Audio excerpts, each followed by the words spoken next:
Hello and welcome everybody back to the Dumbass class with me, Dyslexic Gamer, as we carry on our tabletop RPG series of Warhammer Fantasies Mordheim, Mordheim City of the Damned, Episode 3, Season 2.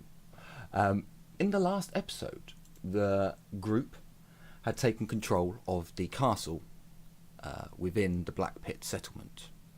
They had fought off some terrified goblins. I think what you're meaning to say is highly amusing goblins. That too. But they're goblins. You're experienced adventurers. And you have elves. You also met the keeper of the tower. A ghost by the name of... Where did I put his name? Oh no. Who's what? Oh dear, I put it under a tab and I have no idea which one it is. Is it under dwarf names by any chance? I have a feeling it's under dwarf names. And if I go to edit, it will be in the GM section. Motherfucker, it's not. Okay. Well, there's a ghost in there who's the Lord of Death, or he's a Lord of Death magic, and he made an interesting proposal to Lysiara, our resident mage. And after that discussion, the group left the tower. And after a few moments of just gathering themselves and perhaps discussing what happened in the tower, they hear movement as the dwarves begin moving in, and then the mercenaries, the peasants, skilled craftsmen, and their doctor. At this moment in time, you are stood collectively, assessing the damage, moving corpses and whatnot. You can explore whichever section you want. You can go and speak to whoever you want. The castle is in an utter shambles. Almost everything needs to be cleaned, at the very least. A few things need to be repaired, like the forge. Thank you very much, Lysiara. The residence, the main building, looks as though upstairs was in good order. You can stay there tonight, and you can heal 1 hit point, as you do. Once it's fully upgraded, you'll get a little bit more than that.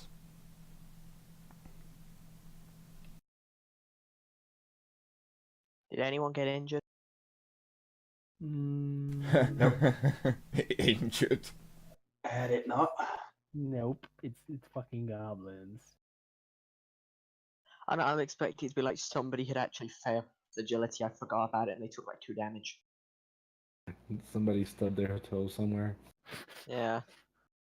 Yeah, Something that's actually quite devastating compared to goblins. I actually Not nearly like a stubbed my paper toe cut? on one of the damn goblins flying around still on the field.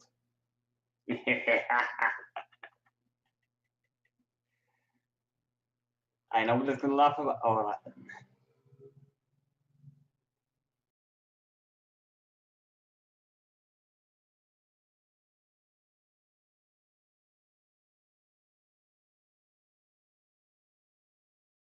lads. Hello. We are here. Yeah, character just had like a weird space moment where I completely forgot what I was doing. Aye, you're alright there, because And a character.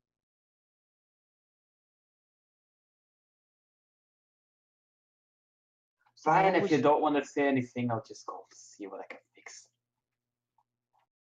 I'll go burn away the stench from our backyard.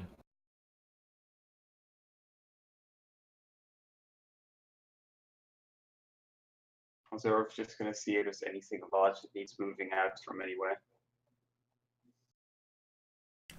From your position where you are, Azurf, you can see in the bar a group of peasants have basically moved in.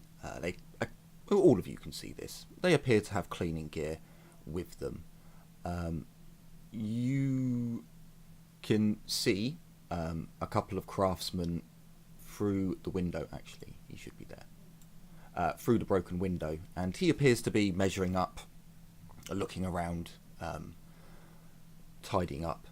You can hear Peter from somewhere talking about there being no preparation place for him to do his work. And you can hear a lot of dwarves moving heavy things around.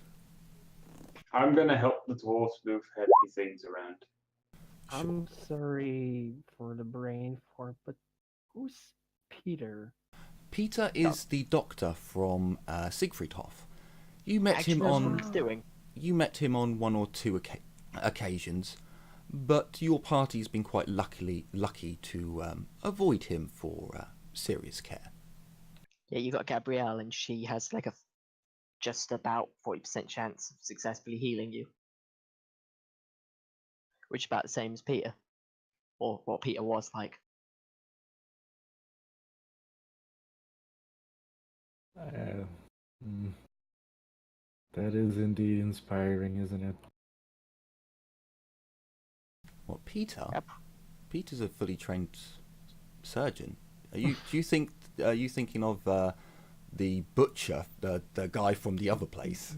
The barber Yeah. from the... Yeah. Where was it? The one who wanted to operate on... not Boris. Belisarius.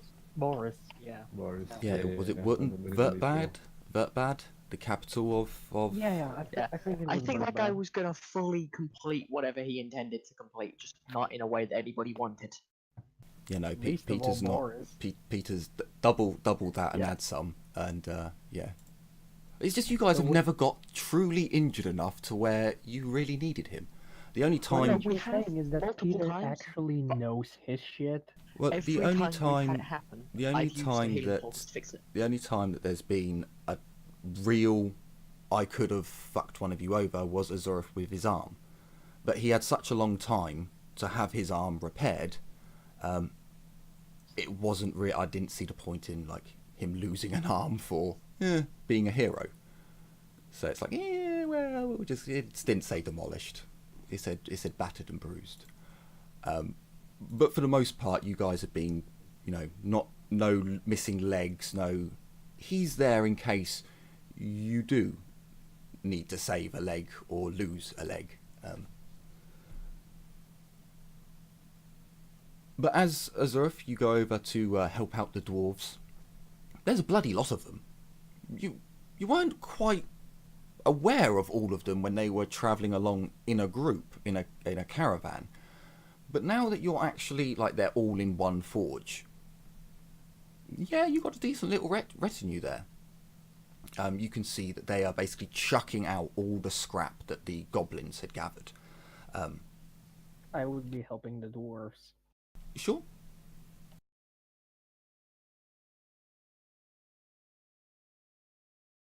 They're removing the slag, essentially, that the goblins had piled up and were trying to get whatever scraps of metal were from them. There's piles of shit in there and just materials that no dwarf would ever even consider using. So it's all just chucked out into a pile, and you can have a bonfire and just burn all of the filth.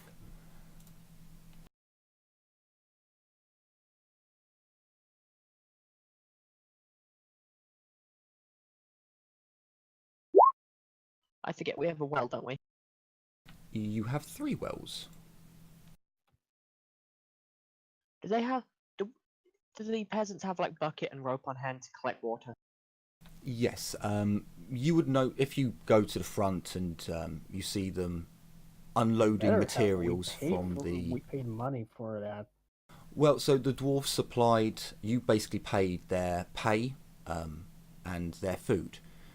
The dwarves have actually brought a lot of just tools, materials, and other stuff. You and Azurf would definitely catch them grumbling, especially the older, the veteran, the one who was talking about finances in Siegfriedhof, and I believe the sergeant's also old enough.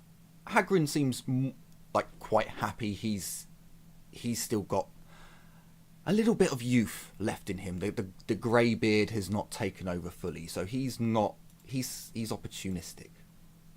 Optimistic, not opportunistic.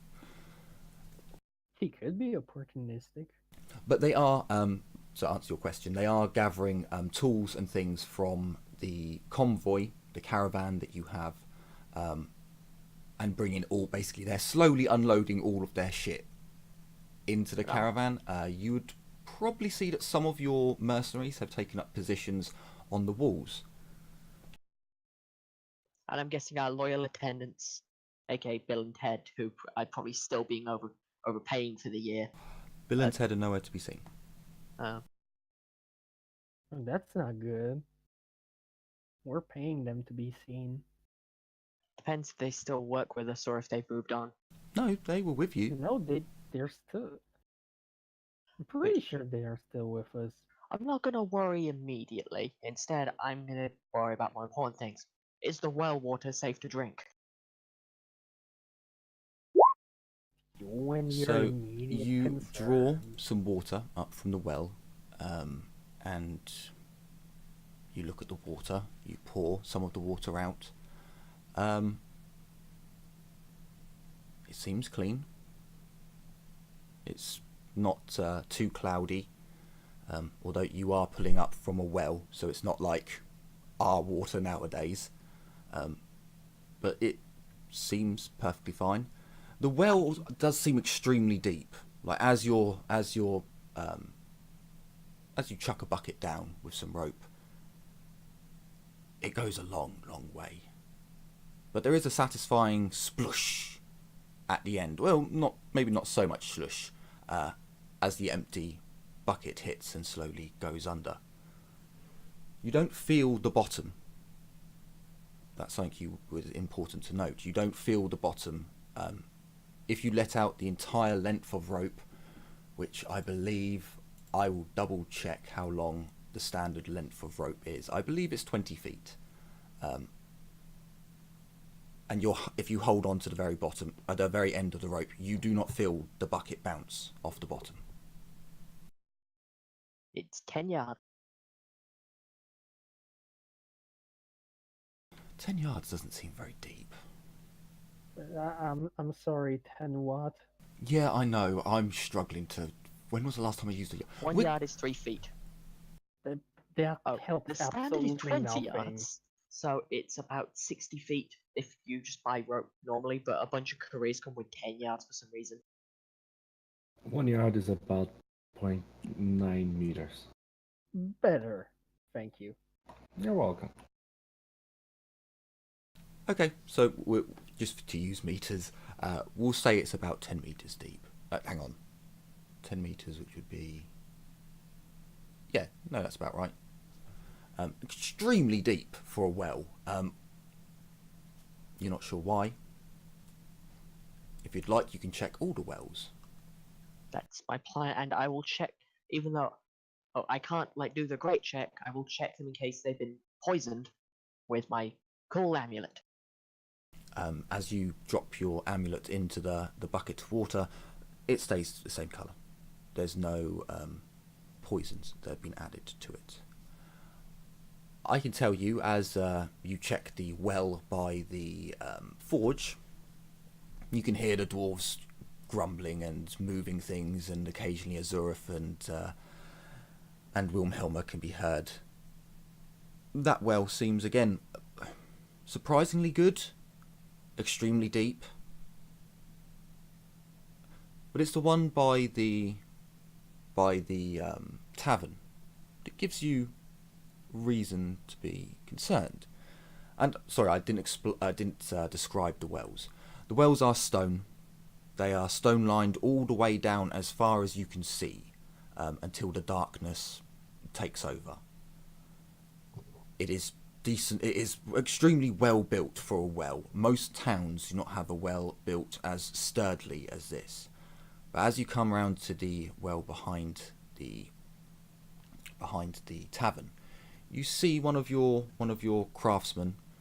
He's checking out the building, the storehouse, which around here you're holding your nose. It stinks. And there is just orc filth, well, goblin filth actually, gathered up around here. Bits of rotten food, bits of just dirt, probably some excrement, and the well itself, you can see dirty handprints around the stone masonry. The bucket and rope that's already there, you look at the rope and you can see what is clearly filth of some dirty little creature dragging the rope up.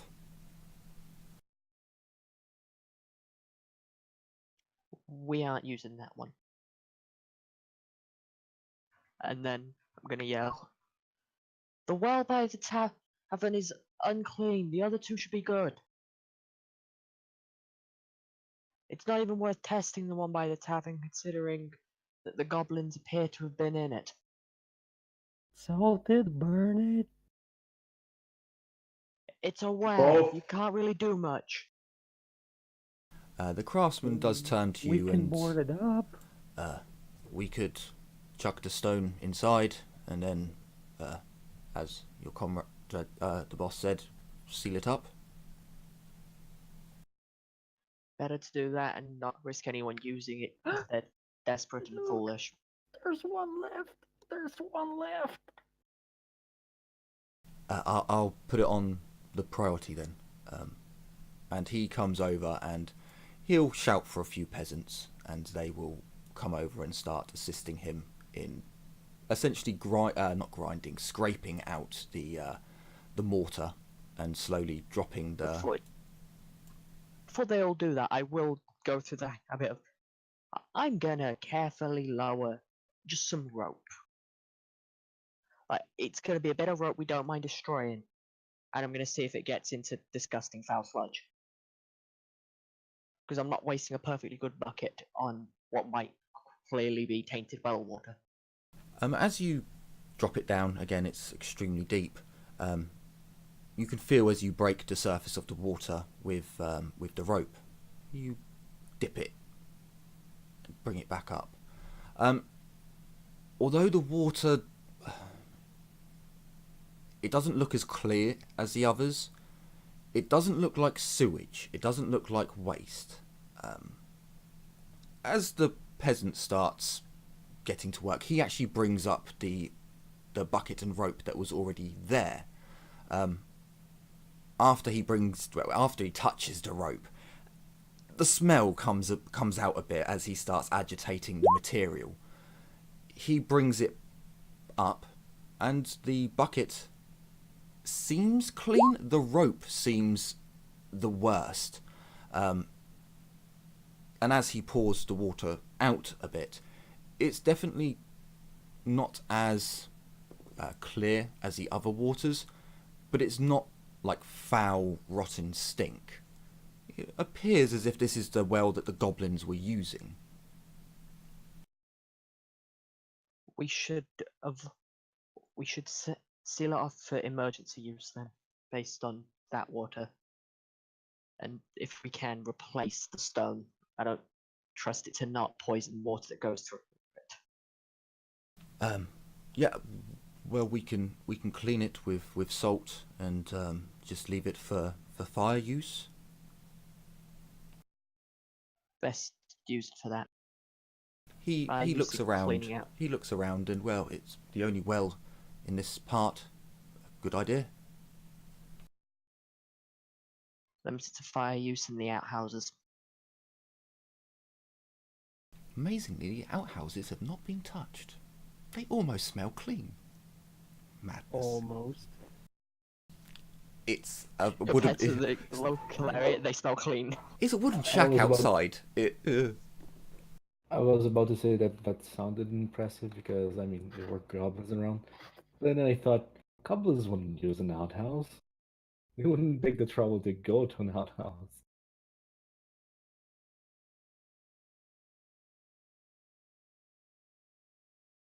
Yeah. So as you get to work, you start you burn the goblin filth. Take what parts you need. their equipment isn't worth shit. Although it would act like a normal sword, it would sell for less than a poor sword. If you want, you can keep the metal, you can add in metal scrap and leather scraps, but as for calling any of it armour or an actual weapon is kind of laughable. We'll let the dwarves Still- melt it down and then use it for making nails. Yeah, we are not that desperate. We are rolling in cash. I would not burn those alongside the goblins. I'll just strip them down and toss the pots that I'm, not using, that have no useful bits for me. And as long as they're in a safe and secure pyre, I'll burn all the corpses.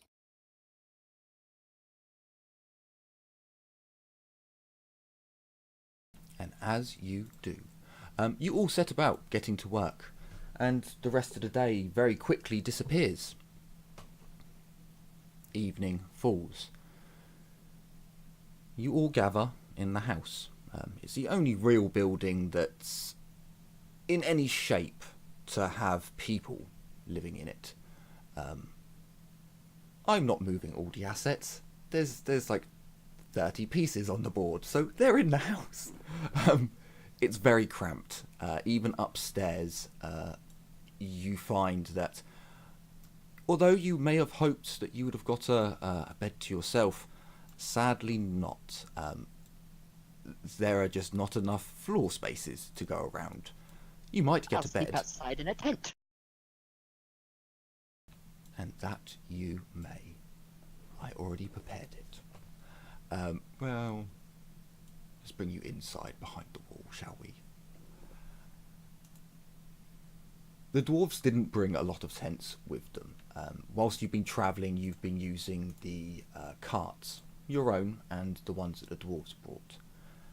The peasants set up at least another tent, and some of them bed down in there.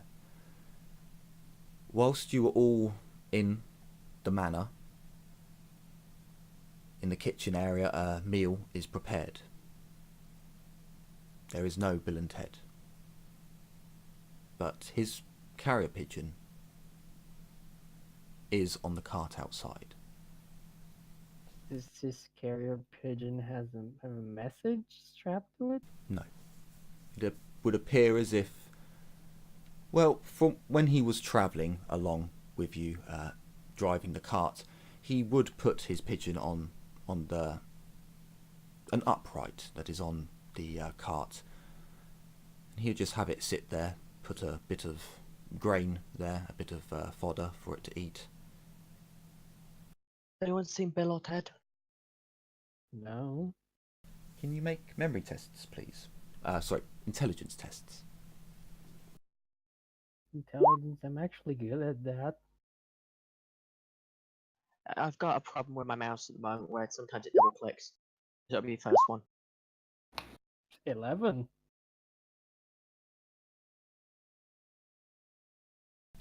Miss Wilhelma. Sorry, I'm too busy. Miss Wilhelma, it's fine. You met a ghost. You made a deal with a ghost. It's fine. You saw some weird shit. Miss Wilhelma and Miss Gabrielle, you remember that the last you saw Ted was Bill and Ted was when you pulled up here, and his dog ran off, barking, into the settlement of Black Pit.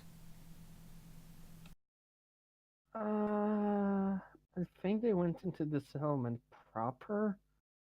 We should probably go check. We need to make sure they're okay. Yes, we should.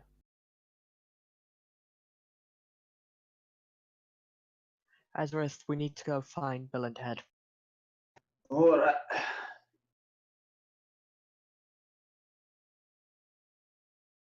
Yara, do you want to come help us search, or are you staying here?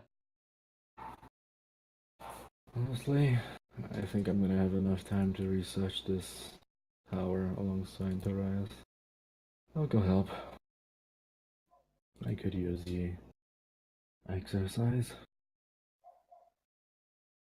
Let's go then, we don't have time to waste.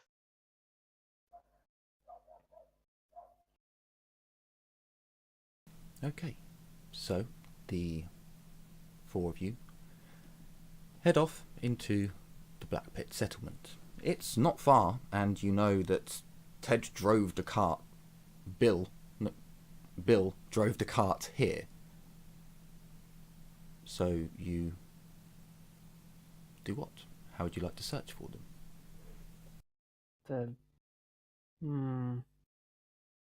With a search test? I By all mean, means. I suppose I would be shouting their name. It's not exactly the Listening for smartest. dog barks? Listening for them? The shadow will look for track marks to see in which direction they went. Okay, so I'm Lysiara, gonna try and search for the tracks too with a test. which can I'm you gonna fail. give me a follow trail then? Oh, would it be follow trail? Yeah, follow trail would be to find the trail as well. That's an advanced I don't skill. have that. Sorry, I don't have that. I don't think I can follow tracks. Okay, that's fine. You fail 100%. You don't take. You fail 100% of these tests that you can't take. No, Oh, that's- it's an advanced. yeah, it's an skill. advanced skill. Yeah. If you have follow Ah. trail, then by all means you can use it. I do not. Sadly. Lysiara, your character, breaks the fourth wall and says, "You're a fucking idiot, Jim," and then carries on searching. You Sorry. no, it's just you've forgotten something, which I find funny. So how would you like to? If you're shouting and you want to do a search test, Yeah. you can I failed terribly. add on a +10 to see if you can So, hear someone terrible? shouting back. Oh, okay. Perception then. Yes. No. For can- your if you Search. Also, for Oh, search, okay. you would add a plus if you're shouting out and you're listening for them to hear back. You'd add a +10 to it. That's good, but it's still a fail. I'll roll as No, well. I know for a fact, Lysiara, that you have something that could work here, but you've forgotten about it, and I just like, yes, this is marvelous. Yeah. The funny thing is, you I used him last time. You gave him orders, and oh yes, gotcha. I'm gonna order Kurasu to fly up and start searching for them. And also Barkspawn, I'm gonna tell him to, follow the trail. Because he Find might the be trail able first. to sniff out the trail. right. So, I believe where did I put him now? Actually, do you have access to the sheet, to Barkspawn's sheet? I did have it. You want me to roll? Yeah, sure. They are your characters now. Do you want Barkspawn? That's a full trail, but unfortunately, he's not very good at it. He gets a +20. Ooh. Okay. Yay. Funny thing is, when you're a ghost and you're looking for humans, somewhere where there aren't many, you get a bonus. And he's Also, a he's a doggo. doggo. Very true. As you all begin shouting and searching for any sign of where your hirelings could have gone, you don't hear any sounds of dogs. You don't hear any sounds of anyone shouting back for help. But once Barkspawn is given his order, he moves with lightning speed. He does not need to worry about the rubble getting in his way. He doesn't need to care if there is a door blocking his path. He moves with intent, as you can barely sense as he goes deep into the Black Pit settlement and returns. He shows you the way.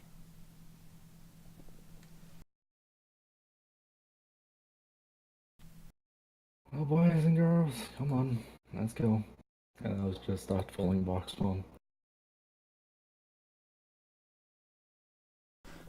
As you all follow Lysiara, who is currently following one of her familiars,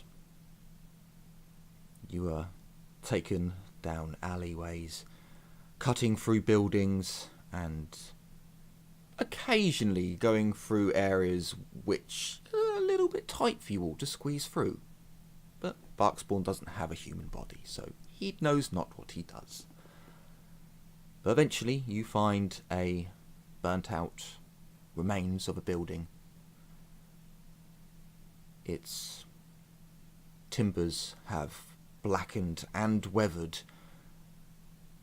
In the gentle breeze as the sun begins to set, you hear creaking coming from the shell. Can you roll me perception tests as you begin to look at the ruin? Lysiara, you don't need to. Barkspawn walks into the... Bloody hell, 2 threes. You're going to suffer at one point. Yeah, I know. Barkspawn walks into the ruin nonchalantly and disappears down. Gabrielle and Wilhelma, you both see the cellar. You also see rotten, burnt out wood around the entrance to the cellar. Also, to make it worse for everybody, I've had 3 rolls that have been single digits. I am screwed later. Bell, Ted. Yeah. Can I look around to see if I see any markings about that, race Sure, that I know of? sure. Should I roll search? Yes. Let's see. They went down here, right? As you look at the dwellings around you, Lysiara, you don't see any markings that would indicate an ambush or any traps or just any treachery. You see no secret carvings or any claw marks on the wood. That's right. Help me get this out of the way. Are you entering the building? Yes. Can you give me agility tests? If you have light-footed, you can have a +10. I believe it's like the one that gives you an extra Fleet-footed? Movement. Fleet-footed. Fleet-footed. That's the one. Please And the mages, I think, and the elves, I think, basically have it as well. Yes. Well, essentially, if you have a movement of 5, you get a +10.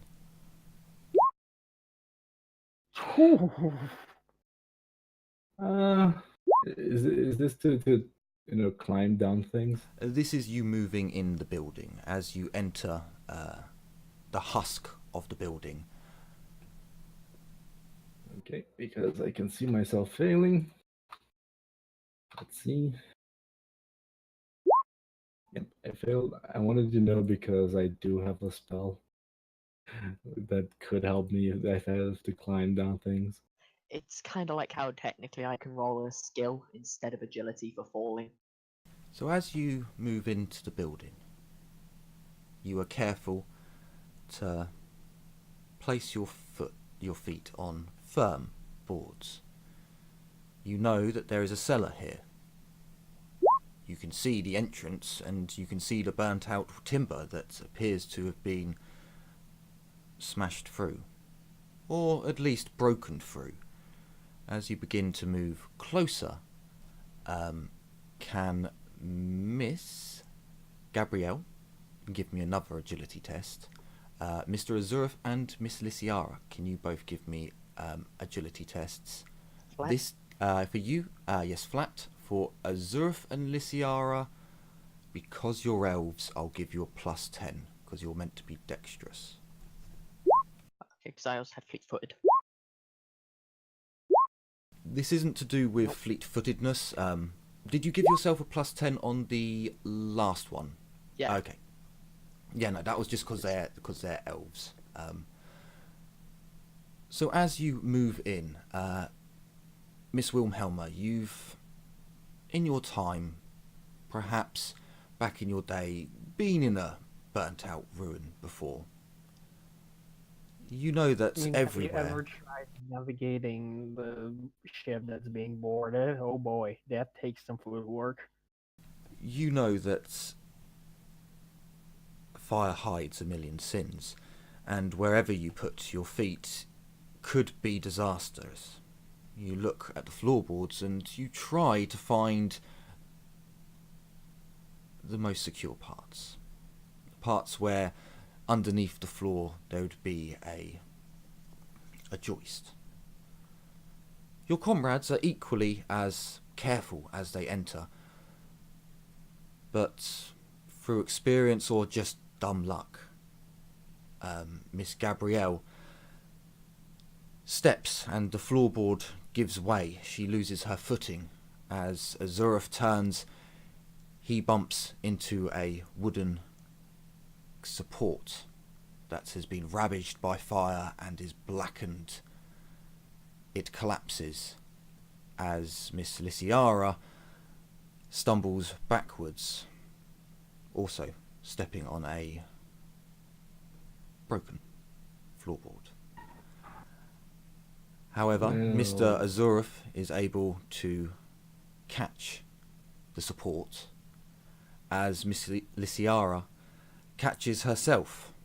Miss Gabrielle falls onto the floor with a resounding Mr. Azurif, I'd like a strength test. Miss Lyciara, you may choose your action. Miss Gabrielle, I would like a... Sadly, it would be an agility test or an acrobatics test, actually. Okay, perform acrobat, set that to the agility attribute. I need to ask because I catch myself Definitely downward. fail. Am I falling? Oh, it's set them to basic training, but I still failed. So no, you caught yourself as you stepped backwards from the support beam that Mr. Azurif is trying to hold on to, or who caught. You caught yourself, so you didn't fall backwards. So if you want to cast a spell, if you want to declare an action, you may. Same as Miss Wilhelma at this time. You see Miss Gabrielle reach for the joist as the floorboards crumble beneath her. Azurif, I will give you a 1. You are currently holding up the support that is, as you look up and to your shock, is holding up larger support beams above your group. If you fail, the floor will go through. Oh boy.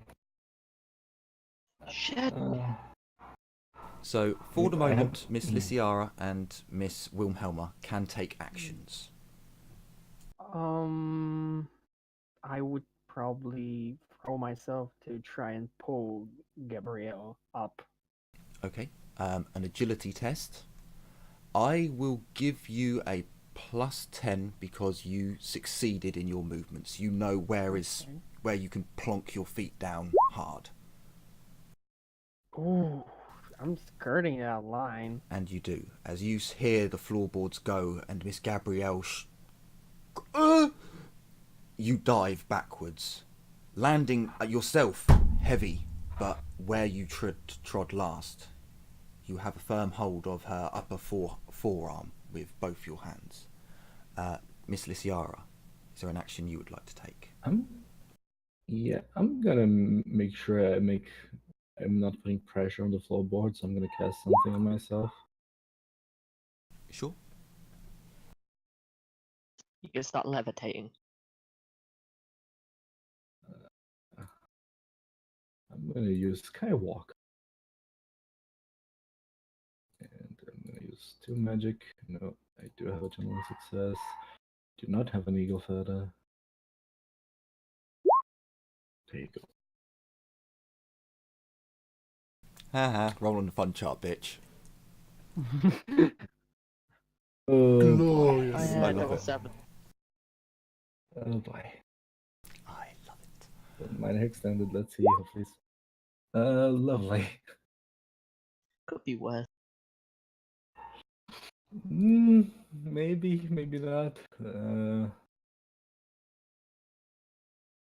Next time I cast a spell, Jim could do a minor thingy to me.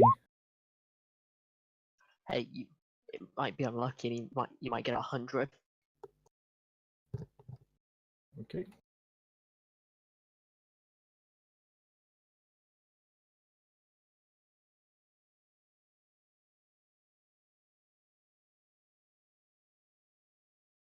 Next to that, Okay. Always.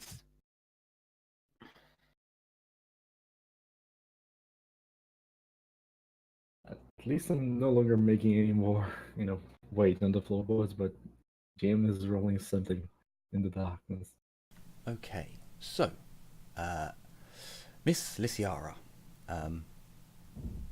something goes flying from out off your person, and you just hear in this as it hits onto a wall and is lost somewhere behind the rubble. You will need to find it at one point. We essentially go on to, you have, you would know that it was something you were keeping under your, something that may have given you advice before. Oh shit, that thing went flying off? That thing was strapped down to my shirt. Not to my shirt, to my belt. The winds of chaos, Really? they're a pain in the ass, aren't they? Oh boy, that's not something I want to lose. So essentially we go on to the next round. Azurith, strength test, please.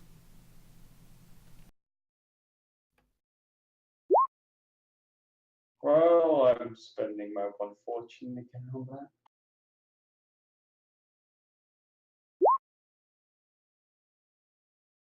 Oh boy. So, Actually, did any of us get sleep before we left? no, we left the same day. Gotcha. So, Miss Wilhelma, you are currently holding Miss Gabrielle. Miss Gabrielle, you are hanging. You may choose between you if you would like to roll strength or agility, or acrobats if you've got a higher chance, to get yourselves out. At the moment, you can hear Azurith groaning and straining, and you don't know if those noises are good. I would probably say agility. Agility. Sure. Agility it is then. I'm gonna fortune that. Yeah, you got fortune. I don't.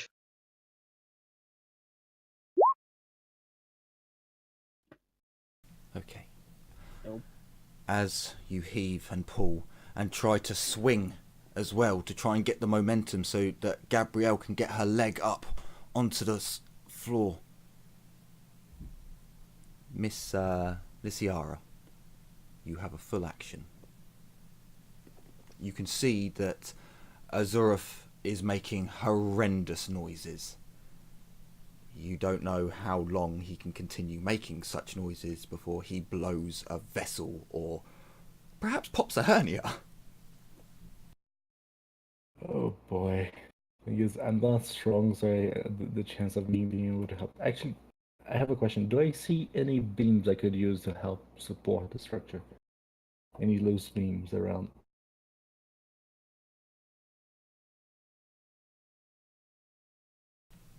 You can probably see several beams that have fallen, but they're all obviously burnt. You don't know if they would hold under the weight. As you look up, you would notice that the beams that Azurith is struggling to hold up above your heads is very thick. It's burnt, but it's very, very thick. Is it extra thick? It is. Got For two her C's. pleasure. So you could try. but there would be a real risk of whatever wood you tried to use would break. The thing is, Basically, it's as I down to can Nuffle. alleviate- If you can do it, but it is down to Nuffle. so I mean, so long as I can try to alleviate, even if it's a small bit of pressure from Azura's, strain, I'll try to do it. Because it's better So, than nothing, I what guess. you're using a spell to? I thought you were looking. Yeah, So explain the gonna action you use- want to do. the thing is, I want to look for beams I can use a spell to move them into position where they can help. Azura, Okay, right. basically. I've got you now. What spell would you be using? Would it be the same one that you just cast? No, it would not. It would be move. Oh, okay then. Sure. Yep, not a problem. You can see a couple of beams that would reach. Do you want I need to check it. roll me a 1d3? Okay.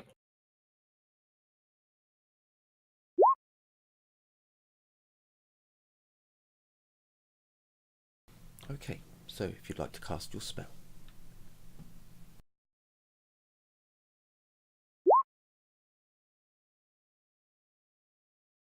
Ah, no fun chart. Okay, so you levitate. Hang on. Essentially, hang on, light objects? How light? An encumbrance value of encumbrance of 10. Anything with 10. less 50 encumbrances that you can knock over. Well, it says 10 or less. Okay, so you pick up a beam. It's not as big of a beam as I was thinking. Yeah, no, it's not. But it's. I mean, so long as I Knock can see over. it, I'm gonna start moving objects to, support Azura. You, with all your magical might, bring up a beam. It's definitely not the biggest. It's all your strain, but you manage to position it into place where on the next round. Azurf, a strength test again, please.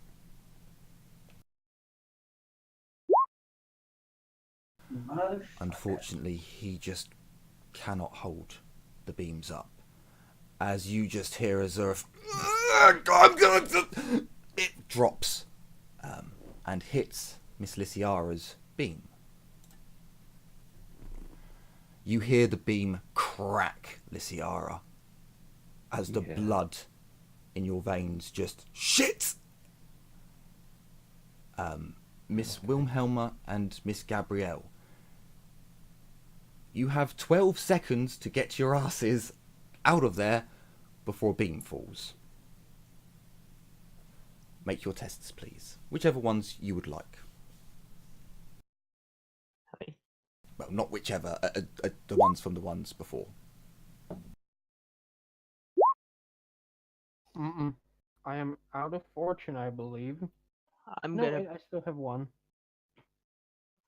I'm gonna. Actually, did stick we what I refresh said that already. between sessions? No, you don't refresh fortune every day. You Oh, win shit. fortune back. Then I failed that crit fail. Excellent. Thank you for being honest.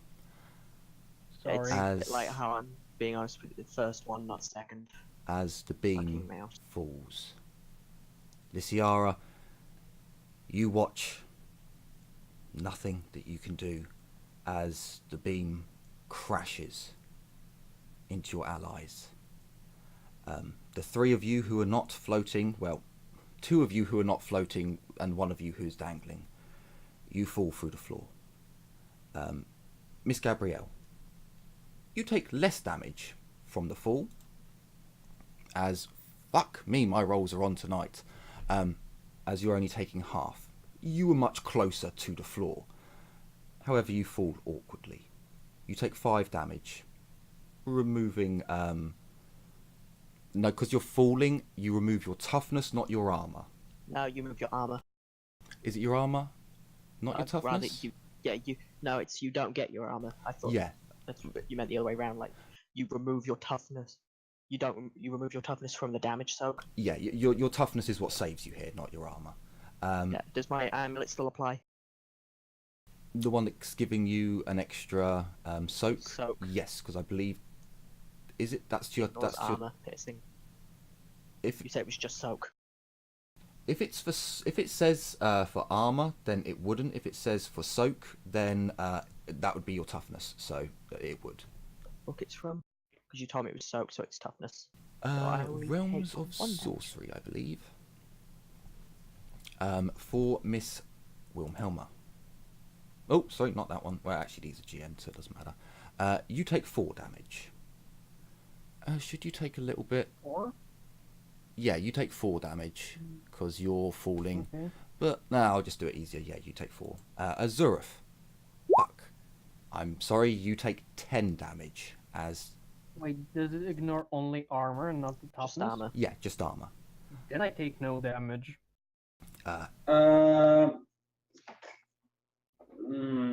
So your toughness comes off, Azureth, just not your armor. Not the other way around? I'm confused. You take your toughness off of the damage and say your toughness and your armor. Okay. Yeah, Yeah, the armor other way does nothing applies. for you when you fall. It's like Dark Heresy in that if you drop a Space Marine from a high height, he's resisting. He can die from it. He can die if he falls down the stairs. Also, I take 1 more damage because I've looked at Price Plus Copper and it specifies damage from all attacks. So as And- you fall through, Miss Wilhelma, you are able to pull Gabrielle to the side as you both roll away from the beams. Mr. Azureth sadly does not. He was holding on to the support beam, trying to hold it up, and when it gave, it landed on him before pushing him through the floorboards. He is currently pinned underneath the support beam.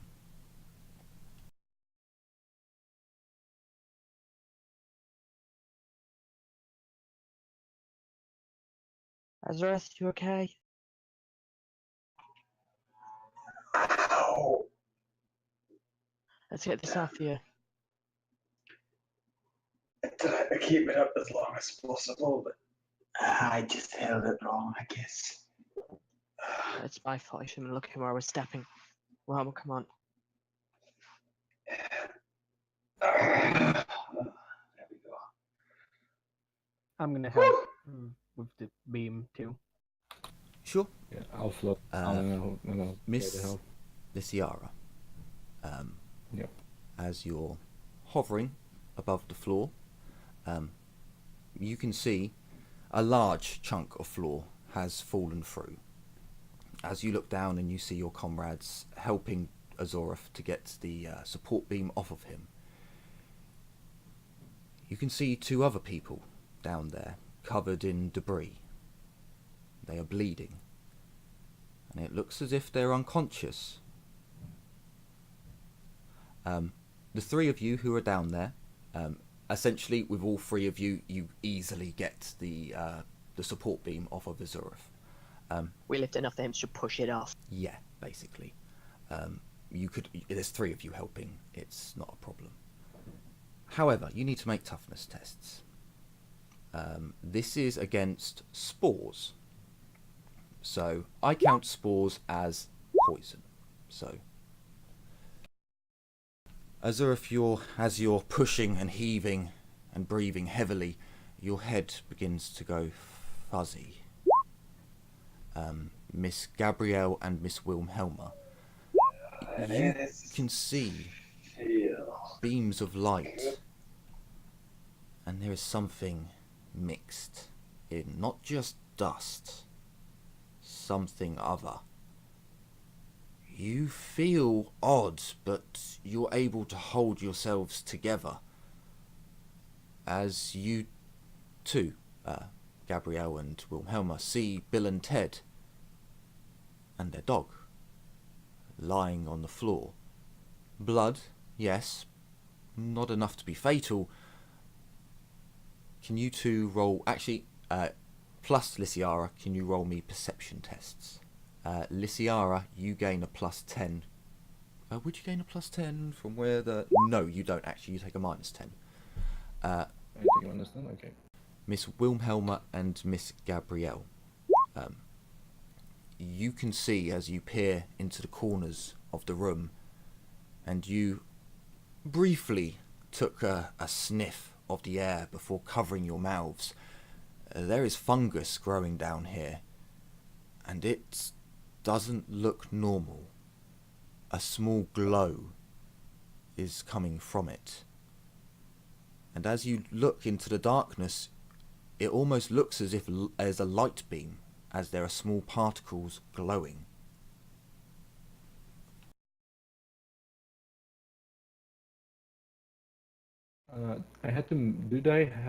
Did Lysiara have to make the toughness test too for the... I believe not you're down above it, unless you've gone in. Okay. If you go in, yes, you need to make a toughness test. They just had to pick this of all places to go tripping. Let's try and find a way out of here. Ezra, you okay? Azurf, you feel fuzzy in the head. Your extremities feel tingly. You don't feel really bad. In fact, some of the pains from the fall are actually gone.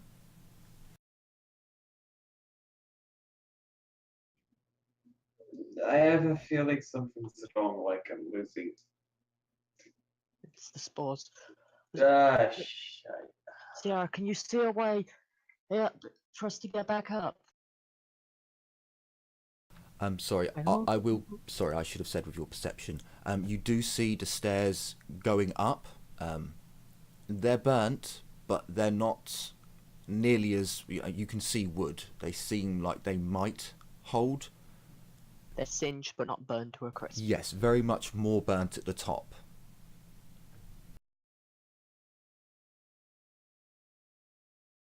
Helmet, you get Ezra up there, and I'll get these two and Dark ready to move. Right. Now, come on, you whiny elf. Hey, I could have dropped the beam and you'd be fucked too. I love you too, Azurif. I love you too. As far as I remember, I cannot use Skywalk on anyone other than myself. Only on you. I'm gonna see if I can find some rope where I can throw down and use The them. stairs still fine, Okay, then. or at least they seem to be fine. Luciara, can you burn the corners? Stop preventing more spores from being released. Yeah, I'll do it. They don't look natural. I wonder if they're magical. Considering where you've dragged me to, they're definitely going to be. You know, You think we can sell them? Ooh, Look at it. A 99. Now, It's a success, but only surely just. that Yeah. rolls into the realm of. No, Although sadly. you do perform your channel, Miss Lysiara.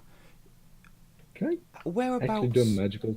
Yeah, you can. Sorry, you go can ahead. do a sensing, but whereabouts are you? Are you still on the top floor? Like, I'm still on the top floor, okay. looking down. And while I move to go help the two, I'm going to try magical sense. So for a start, Wilhelma, you can easily help Azorif get out of the cellar. It's going to take you a full turn to get out of the cellar. So Azorif, you won't need to make any more tests. You will need to make more tests for staying down. Once you fail 2 times, you are incapacitated. And you start rolling on my fun chart. The magical trip chart. Essentially, yes. So, Lysiara, from your hovering vantage point, you look into the winds of magic. And you can see very clearly that the underneath is littered with tiny little specks, tiny little glimmers of something affecting the winds, consuming the winds down there. And as you look towards the fungus, they give off a pulsation, and with every pulsation of power, you see that spores are released. The power, if I should give it a let's just assign it a colour, shall we? It would be green. Miss Gabrielle, as you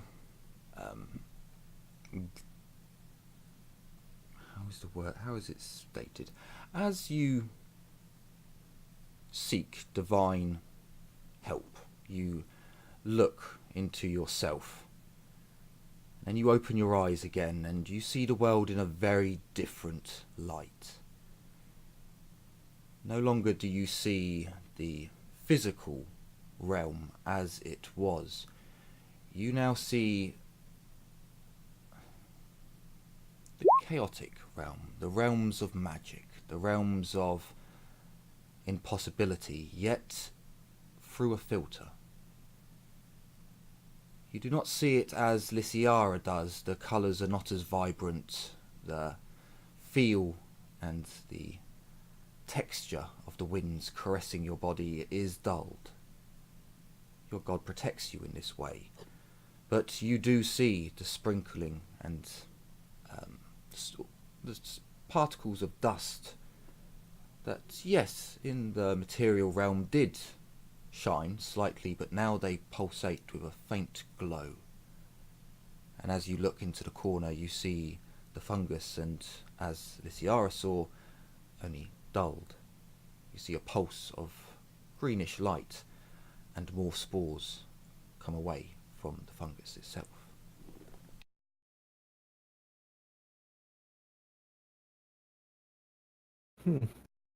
So Lysiara fires firebolt at it. Yeah. Right. Okay. Wow. And just 20 damage to one of them. How did you do 105? Oh no, Oh no, sorry, it's versus. Sorry, it's versus. Oh, yeah, it's always target because it rolls a channel. sorry, I'm not used to seeing it do the verses. I didn't see that there. I was just like, how in the fuck have you done that much? I may have to nerf this. You fire through the floorboards, raining more material down into the cellar, and the fungus goes up in flames. Unfortunately, you have just destroyed something that is containing magic.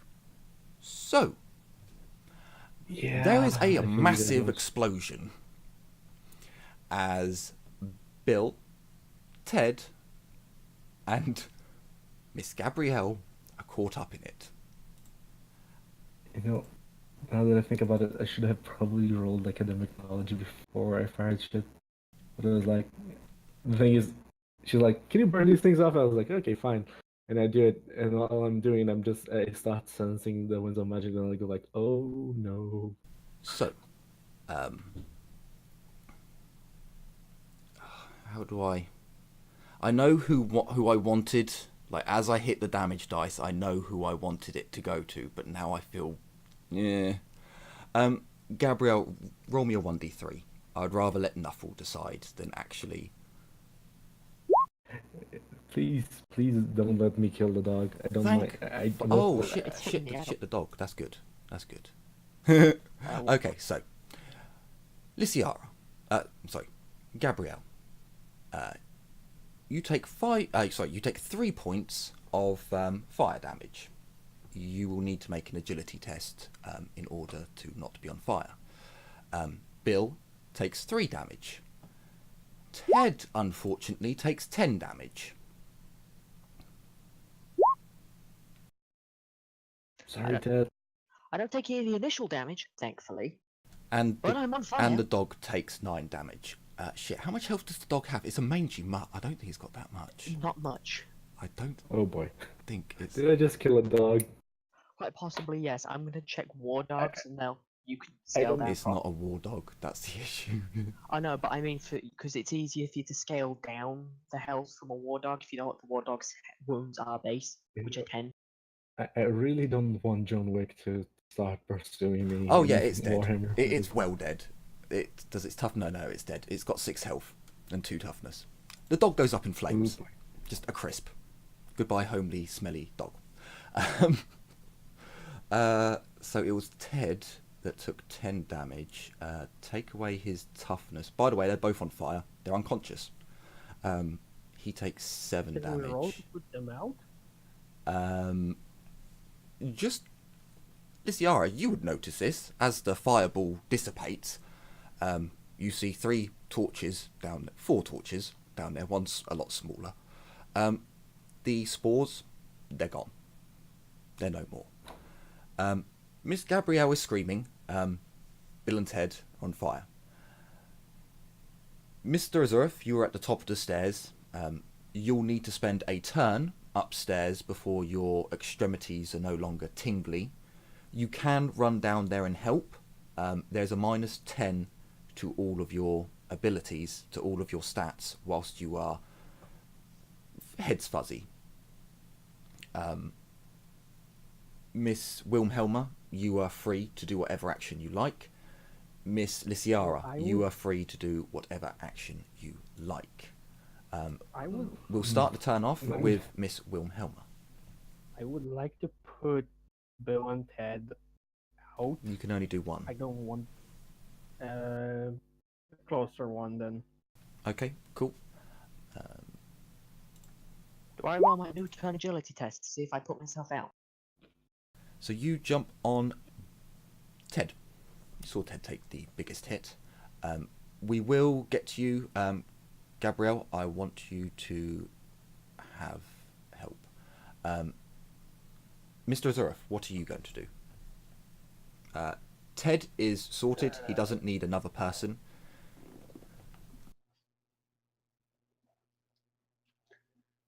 I guess I'll go back in. It's a learn first, so. Who would you like to help, Azurf? Miss Gabrielle is up and on fire. Bill is on the floor, smouldering and on fire. Ted's sorted. I can't. I grab my cloak, I try to put out the fire. On who? Whoever's closest to me. Okay. I will say that... Yeah, sure, why not? So you run down and you try and smother Miss Gabrielle. Lysiara, what would you like to do? You are doing move. I'm moving my cloak down towards that who's still on fire, to snuff the fire out with the cloak. Okay, right. So you try and smother the fire on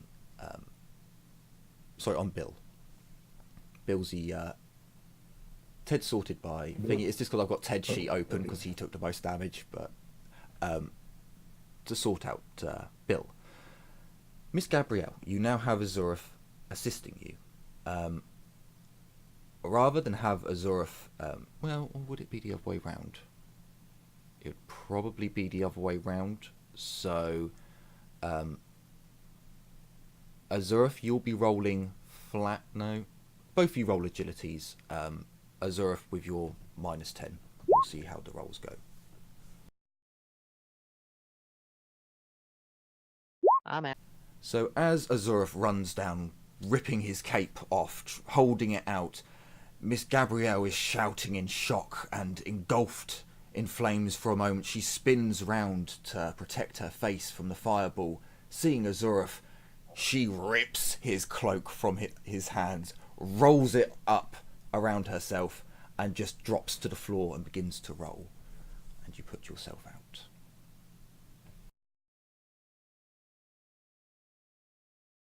Now the next one. For the NPCs, they're put out by your actions.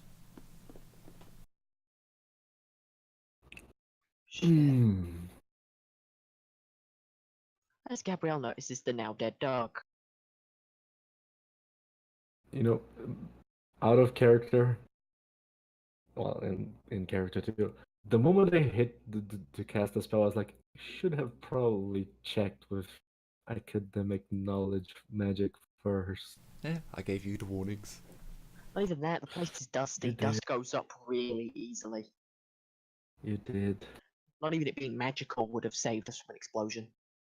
The thing is, the part that is magical makes it worse. It is actually a fungus from within the game, which I found highly fucking amusing. So it's literally a magical mushrooms that you can trip balls with. It's dangerous. If you fail twice, like Bill and Ted did, although they were down there for quite some time, I should actually roll on the. You do take damage. It's not. It's not. Fuck me. What is so right? My rolls. I've been doing them GM'd, but so from the fireball. So there was a 3, a 3, and a 10, and I actually went Bill, Ted. Oh fuck. That's why I wanted Gabrielle to roll. I'd have been fine. Like, you'd have dumped me down to like 3. I'd have been alive. And then the dog And I took. can heal The myself. dog took 9. Then the next GM roll I did was a 10, and then I've just got 3 7s in a row. So taking away their. Oh no, it goes against. Oh yes, because it's an internal. It goes against. You could like no toughness, no armor. So they do get their Rip, yeah. toughness from the other. I think Ted's actually in worse condition than I thought. So let me actually do the maths for him. So. Okay, and then for that one, Ted's in critical. After the firebolt, after the explosion, Ted's in critical. Ted's not doing so well. He's going to have to roll on the health chart. Luckily, he's only in to -2. Where again is the blood loss chart? Is it under armor? No, Oh, sorry, you not mean blood for loss. being hit critical. Critical hit is in weapons. Ah, thank you. I've gone through every fucking one except from. Okay, so it would be to the body. Yes, it'd be to the body because it's a poison. It's only a critical 2. Oh, sorry, I didn't mean to do that as a GM roll. That was for Lysiara's magical thing. So he rolled a 2 with a 47, knocked to the ground and is winded. All his tests take a -30 for 1 round. Well, congratulations, Ted. Nothing bad happened to you. Then he's not going to be waking up for a while. Not only Rolly. not only did he pass out, he's also winded as he's passed out. Jesus. Yeah. Struggling to breathe as you pull him out.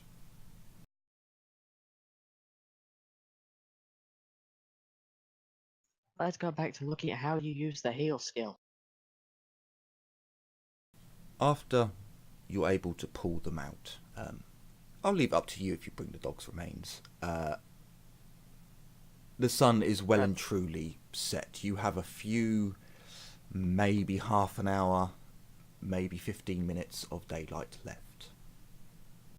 I want to search for my thing with the help of Boxbone, and because that is not something I should, leave unattended in the middle of a, wreck. Sure. So So if you'd like, you can actually summon Barkspawn. I believe I put him in your spell list.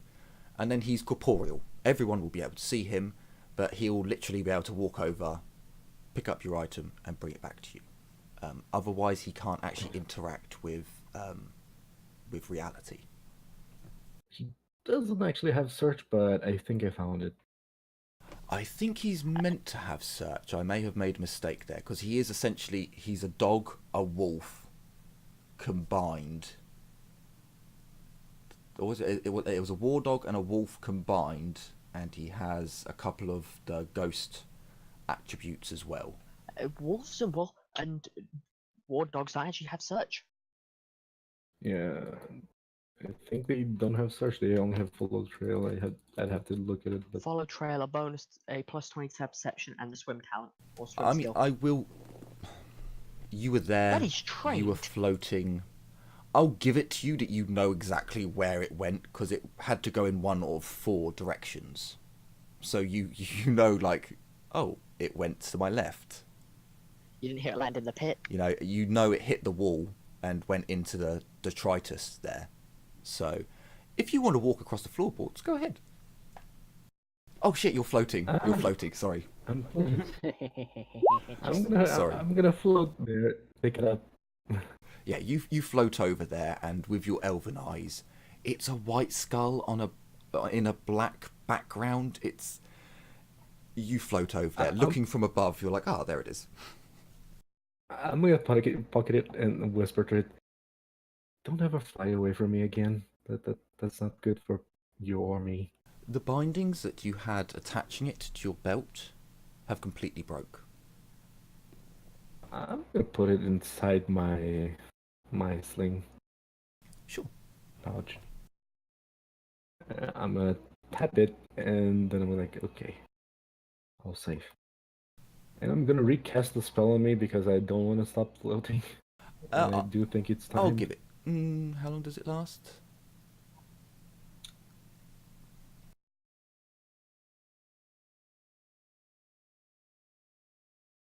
Oh, it's a lot further up. It's a lot further up. Nope, that's still move.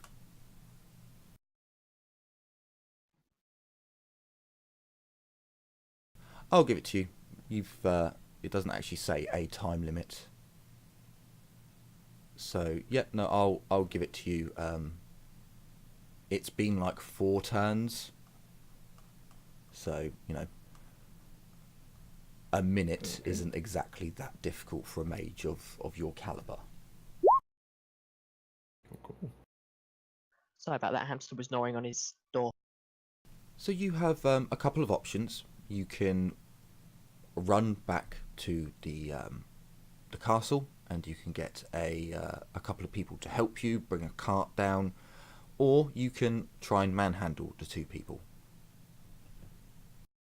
Can I roll heal to get them able to move? No, they are unconscious. Ted's very, very singed. He is breathing shallowly, and he's almost seems to be trying to catch his breath. You see his eyes moving a lot. Perhaps he's dreaming. You're not quite sure. You look at Bill, and his eyes too are moving, but his breathing seems better.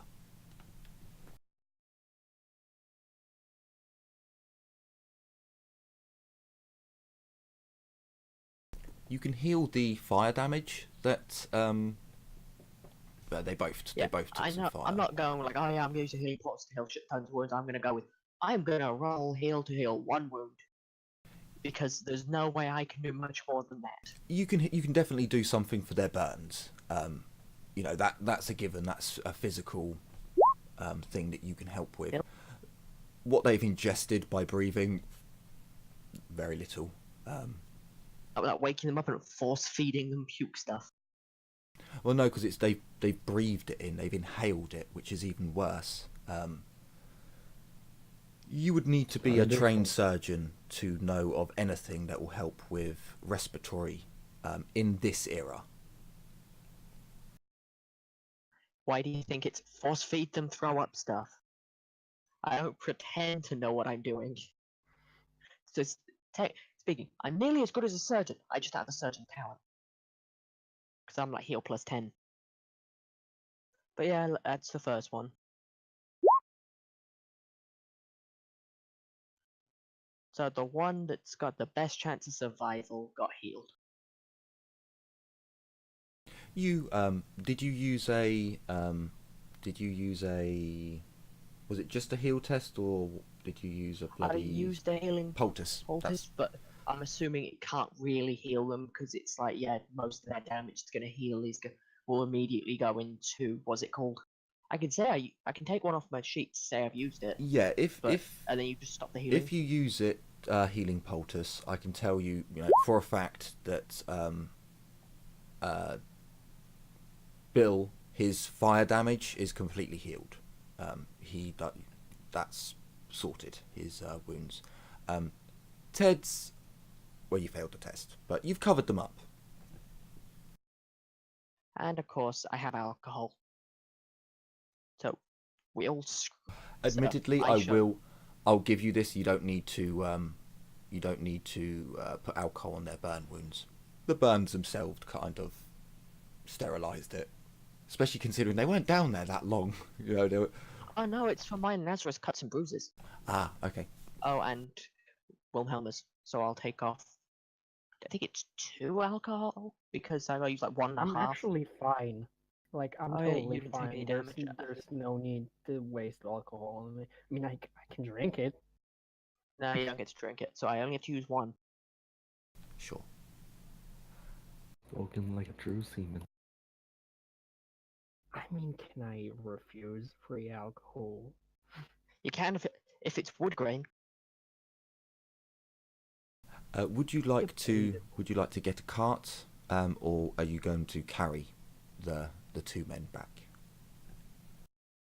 You run up as fast as you can and get a cart. We'll start moving now and follow the road. You won't be able to do that. These are 2 unconscious men. Sorry to be sexist, you have 2 women and an elf. You're going to need 2 people at the very least to carry them back. There's random wood around, right? It's not hard for us to rig up something to sit them on and drag that. You could make something. That would take time. And we're sending Inglisiara to go get the cart first while we're doing this, and so we've got 2 movements and we're not waiting around. Instead of actually doing that, I'm just gonna I'm gonna write something and give it to Karasu and tell him to go to the dwarves and ask them to bring the cart over. Okay, cool. Because I don't have drive, so I don't want to crash the cart. No, you'd go get someone to bring the cart. So Karasu is faster than me. you tear out a page from one of your books, just a little corner piece, and you write in. Can you write in Common? Just out of curiosity. Yeah, I can. Okay. If you know a language, you can write in it, provided you don't read and write. And your Raven familiar takes to the air. I was actually going to say it would take you 10 minutes to walk back, so it would be night time by the time the cart came back. A Raven, a lot fucking quicker.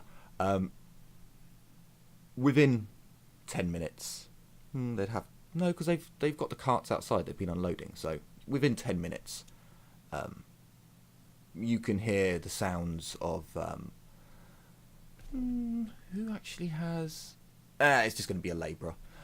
You can hear the sounds of a labourer and a mercenary calling out as your Raven is helping to guide them, but they're a little bit like, we're not following a fucking bird, so let's just go down this way. And you hear them before you actually see them.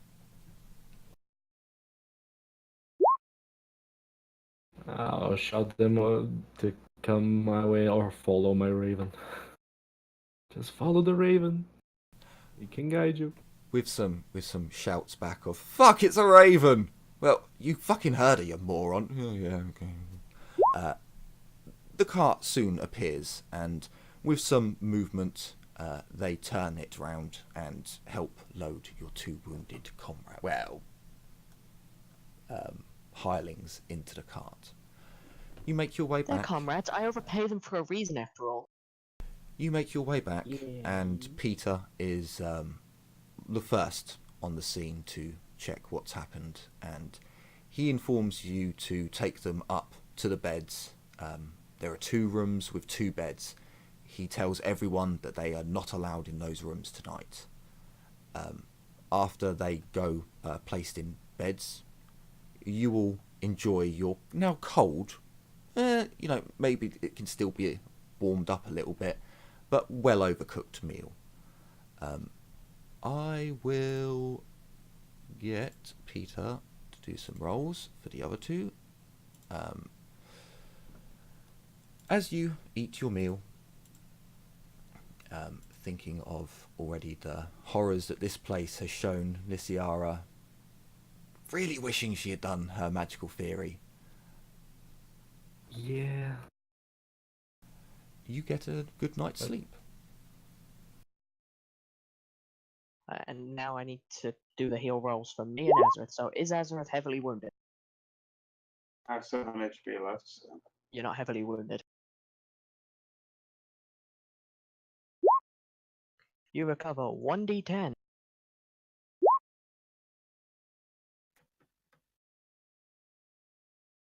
Now for myself. I really wish it was called Doctor, not just Heal. It's kind of sad. Now, he does have that. Did I give him the plus? Yes, he has got that added. Cool. While I overheal myself by a shit ton. He only just manages to diagnose what is wrong with them, but he does diagnose what's wrong with them. Also, once I've tended to our wounds, I will go explain everything about it if I can. Sure. You see Peter and try to explain to him as he's moving from room to room that there was some sort of fungus, some spores that they inhaled. Magical fungus. He almost looks as if he's not listening to you, and you haven't met Peter that many times, but he walks with purpose. There's no sign of his stutter in his movements, and he, even as he shuts the door to Ted's room, thank you.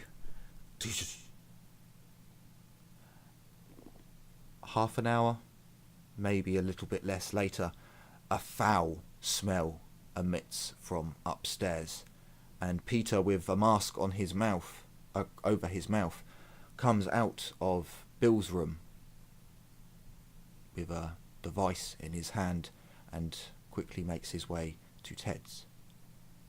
A few moments later he comes back downstairs. The smell is following him, almost clinging to him.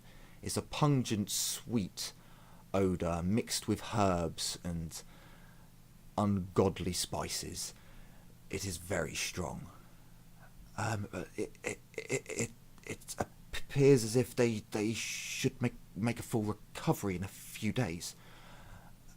I've had to use some special medicine. Sorry for the How much do you need smell. to replace it?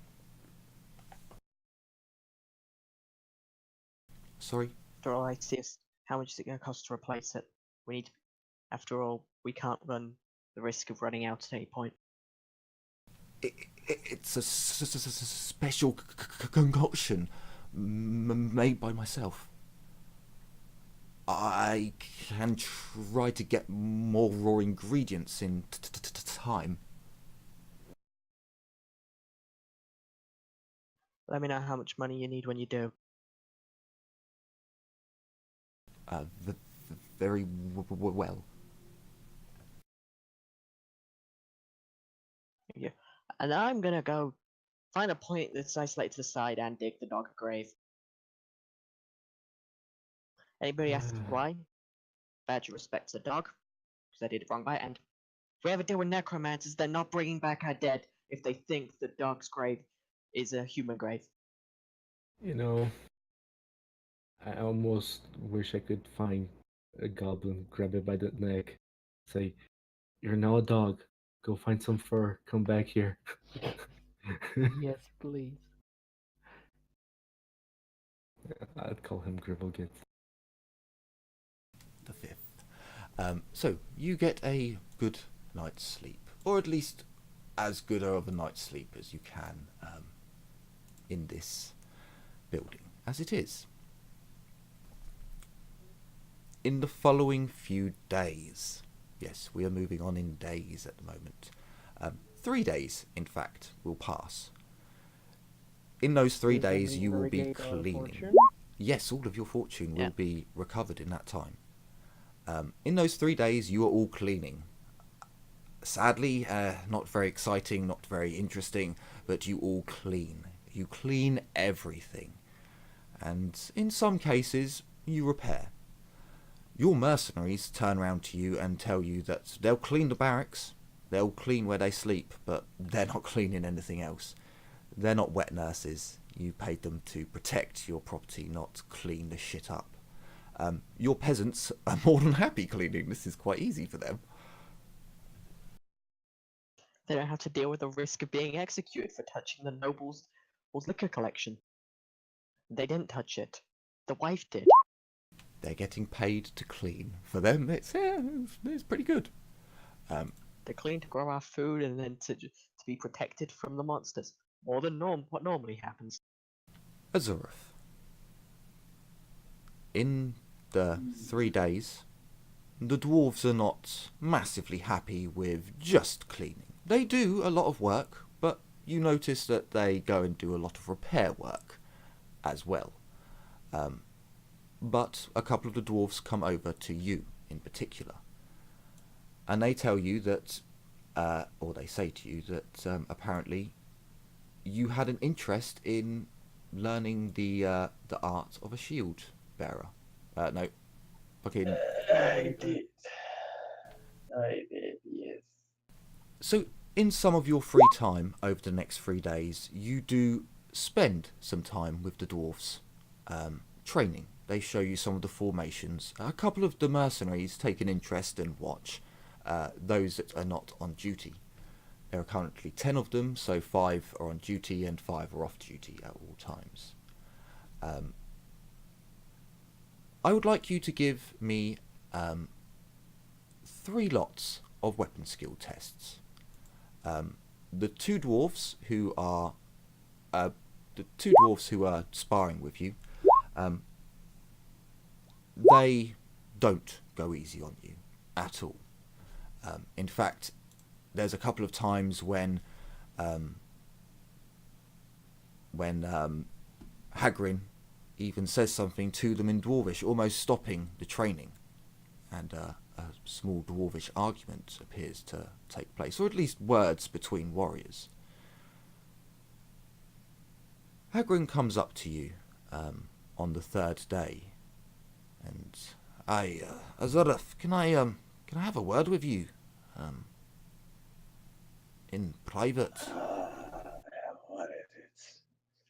That beam still aches. God damn it. I know. A couple of them they don't particularly want you to be given an easy ride. They want you to know how hard it will be, so they're not holding And they anything can back. keep hitting me as long as it takes. Just But I am not giving up. I am not giving up. that's good to hear. But I've noticed recently, Azureth, it's like fortune doesn't favour you. I was pissing myself laughing when you attacked the goblins, but I feel as if, I don't know, something isn't on your side, and I've noticed it since we started this expedition, and I have a feeling that it's something to do with you taking on an oath from a dwarf. You're an elf. It's surely your ancestors are not best pleased. I don't know, but he removes a ring I have from his hand. experience having trouble with what I do that he can go just fuck off. Azureth, take this. He hands you a golden ring with a massive ruby embedded into it. It's clearly of dwarven make, and you may need to get the ring resized for your finger. Hey, this looks quite damn expensive, Hagrid. I just don't worry about the price. It was a gift to me long ago, and it's always brought me good fortune.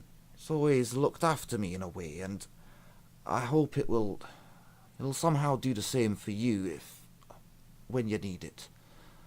But well, just keep hard working, and I'm sure by no time you'll have our formations down. And he pats you, like, he's a lot smaller than you. It's more like around the side. You may wince from aching muscles. And he walks off.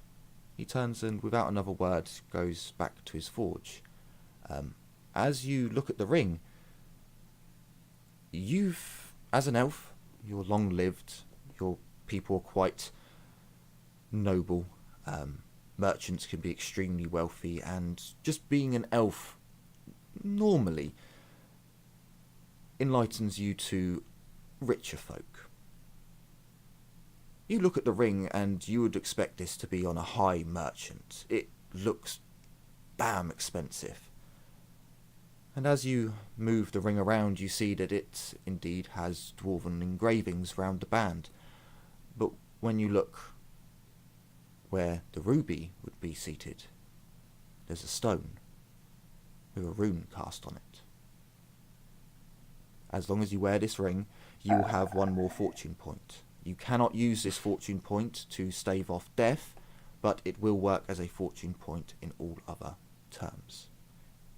If you lose the ring and you have used a fortune point, your remaining fortune point will be used up.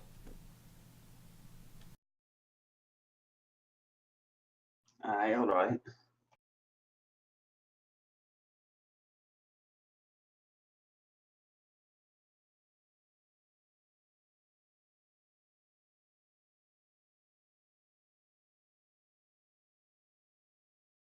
So and then third day comes around, I actually do well. It gives you an extra fate point to use. But if you go into crit... No, because it's like I failed the first two rolls, but then I succeeded the third, so... Oh no, so essentially he would have seen that you didn't use fate to re-roll it. You didn't use... You just... And with a bit of meta knowledge, he was able to see that, you know, you haven't been, you know, you hurt, your arm was messed up and all sorts of things. God damn it, Hagrid, you're not supposed to break the fourth wall. He's Cheeky my dwarf. NPC. He can do anything. What were the ancestors gods think of you? Eh? They think you're a fucking Congratulate him. disgrace. Depends on how far back you go. If it's before the War of the Beards, well, they were actually all right. They weren't on too bad of terms. It's after the War of the Beards when everything goes fucking P-tong. I'm talking about his metagaming. In all fairness, he probably heard about what's going on because I think Hagrid's the kind of person who would come up to Gabrielle as she's digging the grave for the dog and gone, "Why the fuck are you digging a grave for a dog? Why does it look like it's been on fire?" So your story. So basically, nothing happens in the world. There's no TV. There's no media. There's no nothing. So when you come back and Bill and Ted are hurt, and the explanation to Peter, and you tell other people, other of your hirelings would come up to you and, you know, what's wrong? You know, some of them would have carried them in. They would have spoke to Peter, and, you know, you have 20-something people in this facility, not including yourselves. So there's a good little community going on, and they're all talking to each other, so you can't hide secrets from them for too long.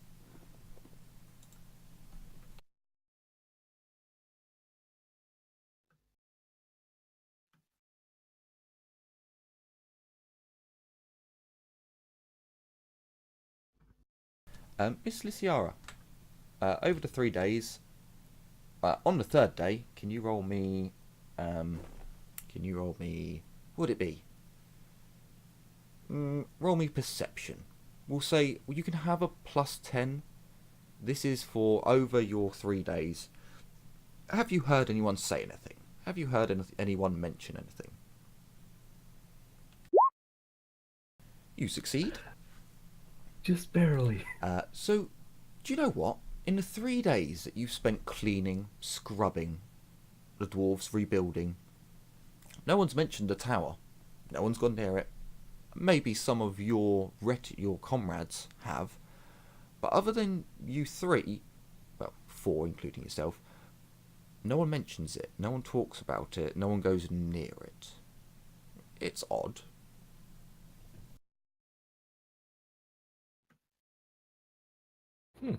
Are people that afraid of the tower? Good. You don't see fear in anyone's... Like, you see people going about their normal day. They don't walk into it, they don't walk near it. It almost seems as if they don't notice it. Interesting. I'm actually going to... Can I roll academic knowledge? Sure. Magic? To basically go like, oh, it's probably... You would know that Yes. Hagrid Oh. has seen it, he has walked up to it, but he didn't want to go in there. He was like, hell no. You know of several legends of spells. You know of some spells like the ones... Oh, actually, yes, the ones that surround Azura's homeland. A fog that can't be penetrated. Something that can't be seen by those who don't have the willpower to see it. You think that perhaps something of the like is going on with the tower. It would also explain why the goblins also showed no interest in it, other than being scared.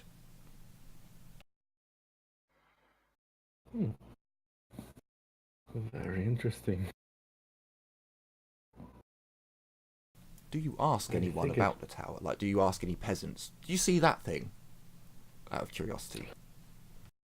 No, not really, because the thing is, if the peasants don't see it, in Luciara's mind is actually good, because you wouldn't want anyone stumbling upon the tower, go like, oh, what is this? And accidentally goes in, and he sees a shiny green thing, and then he's like, I should have that. So, I'm like, no, it's best if nobody talks about it, nobody even looks at it. So, maybe a peasant or two would see me going inside the tower at some point, but I don't know. Okay, so it is the 10th of whatever the hell this month is. You have all just finished your day's cleaning. You're sitting around in a much cleaner, much tidier dwelling. You'd notice that the dwarves, now that you're sat down, like, fucking hell, where did these tables come from and chairs? Weren't they all, like, fucked? And it appears as if the dwarves have manufactured some furniture. Not all of it is as grand as the image would suggest. The guard barracks has also been cleaned enough to where the mercenaries are no longer in the house. I have one small question. Sure. Is it just me, or is the tower kinda not where it was last time? No, it was there. It was there. It might have moved a little bit closer to the building, or No, I I don't moved think it. it's moved like that. Okay, so what I'm asking now is, has Did the it- I- tower moved in character? In character, no. All of you can still see the tower. Okay. So it's changed in how it looks because there's meant to be... Oh, actually, no. Maybe it has got bigger. I think it looks like it's got bigger at times just because as each floor comes off, the bottom floor's got like a bit more outwards to the right to the edge of it, whereas the top floor doesn't take the Okay. entire picture. Okay. Like you actually follow it down, and this one doesn't touch the edges, but the bottom one does. It's all an optical illusion. A good chunk of it is that, yeah, it's an optical illusion because thick walls. The tavern is also cleaned out. There's still an odour of Gretchen arse in there, but the peasants say that hopefully after enough time it will disappear. The storehouse was just emptied of everything, and everything was burned. Lots of skanky nastiness in there. But now you do have a functioning storehouse where you can keep your possessions. You no longer need to worry about them being on the cart. I should have stolen more stuff from you, really, but meh. As you sit down for your meal in your clean abode, the dwarves are with you. the peasants and the mercenaries are not. They are all in their own little areas. The peasants are essentially taking up residence in the tavern. The skilled professionals are asking for another building already, because they don't want to live in the tavern forever.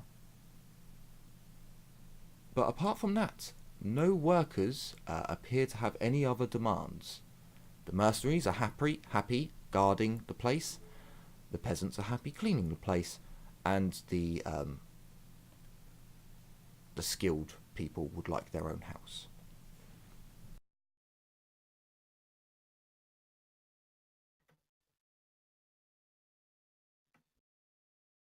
Oh, I think we might need to expand our walls for that.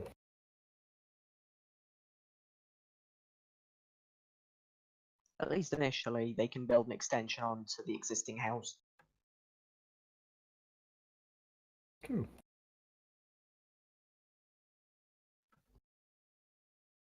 You have got a lot of land there. It's just, you The map-wise, to actually fit the buildings in, like, there's a ton of land that just doesn't really fit well. Like the tavern, I assume it takes up maybe a half the space the actual map of the floor plan takes up. Oh no, the tavern is that size.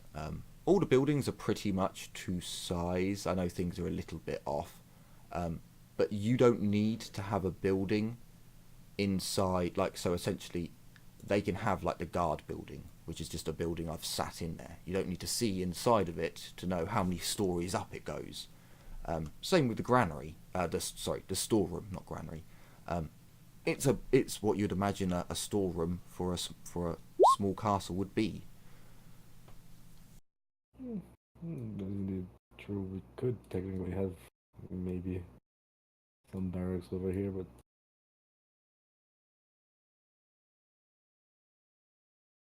But you can hold. You don't need to invest into building them a building straight away. They haven't really done any work to warrant it just yet, well, except for maybe Peter.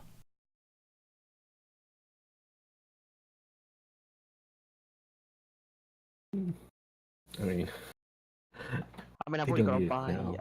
our friend a new dog. No, we're gonna find a goblin, throw some fur at it, rub it by the neck, and say, "Here, No, you're because I need that dog fur. How else am I meant to get rid of everyone's fear if I survive it?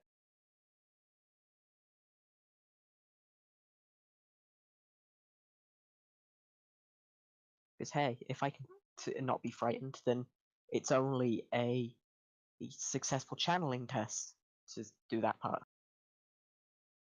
To be honest with you, I really didn't want that dog for. I want Bill to be like an animal trainer. I want him to have cool animals, but he fucked up so badly on his gossip tests. I was like, nah, fuck you. You can have this shit dog. So essentially, Yeah. they can have a building like that at one point, once you can afford to build it. But for now, meh. It's 5 stories. Who knows? When I'm not sat on 300 gold, except sat on 3,000 gold.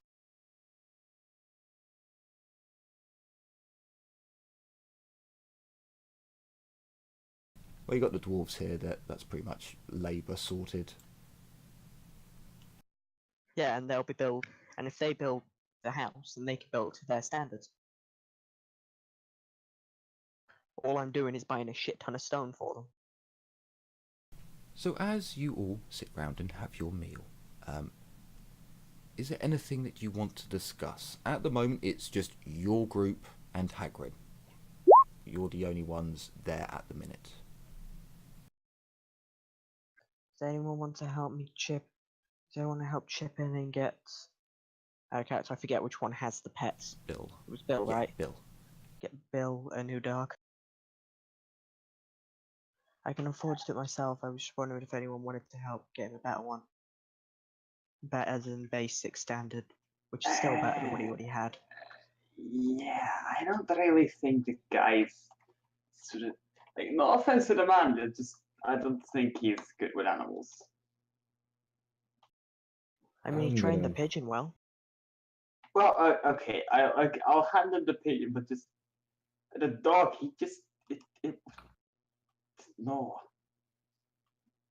This hero won't say anything. He'll just put 5 gold crowns on the table and just push it towards you. I mean, if you think a dog like that is acceptable to just keep around you, like you might be good with the animal, but you're not good with how to use the animal and bring it around people, which is kind of That is result why I in would take him to pick the dog. Just making sure the dog doesn't stink, please.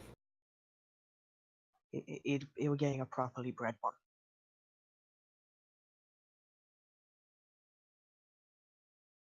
Not a mongrel like that. It was just a mangy dog off the street.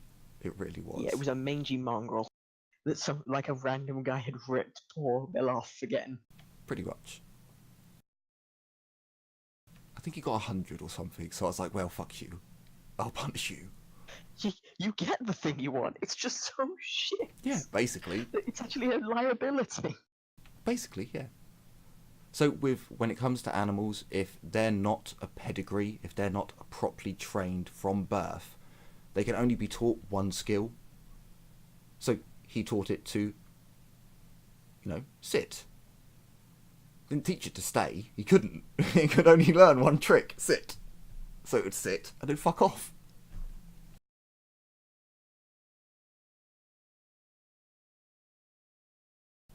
Okay, so I'm gonna love after this session because all I have to do is whenever Bill has to get his dog's fur cut, hey, can I have the fur?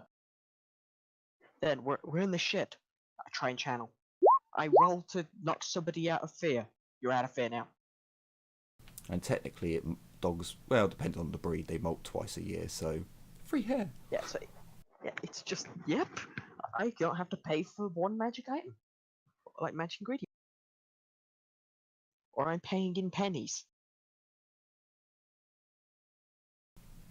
So, Hagrin brings up, we'll have the forge fixed by tomorrow, so we can repair any arms and armour that get damaged.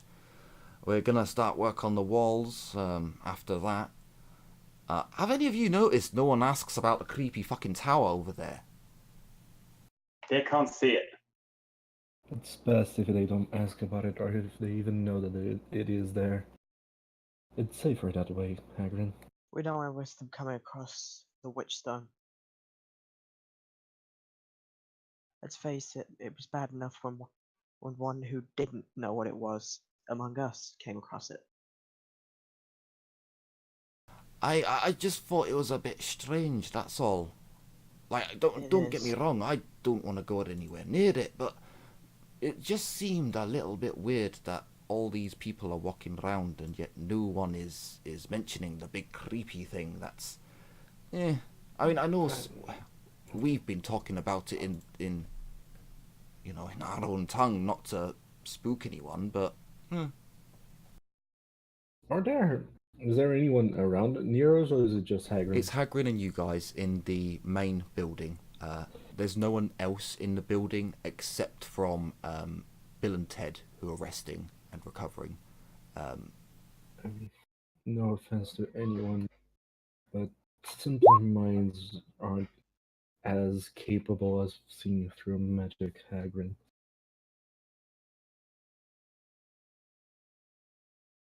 I mean, whatever you say, you're the finger wiggler expert here. I know a lot about runes, but I just thought it was kind of odd. That was all. But if there's nothing to be worried about, then well, okay, I'll leave it be. I'll keep an eye on it at the very least. The Sierra has been spending her spare time inside the tower studying, but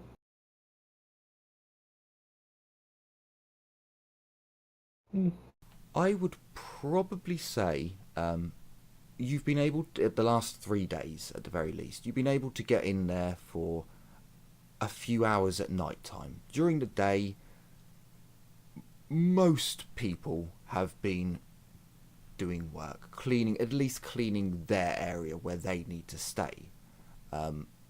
So you would be expected to do that. However, your people don't really need to sleep that much. So you have got the opportunity to spend a couple of hours extra at night to poke and prod.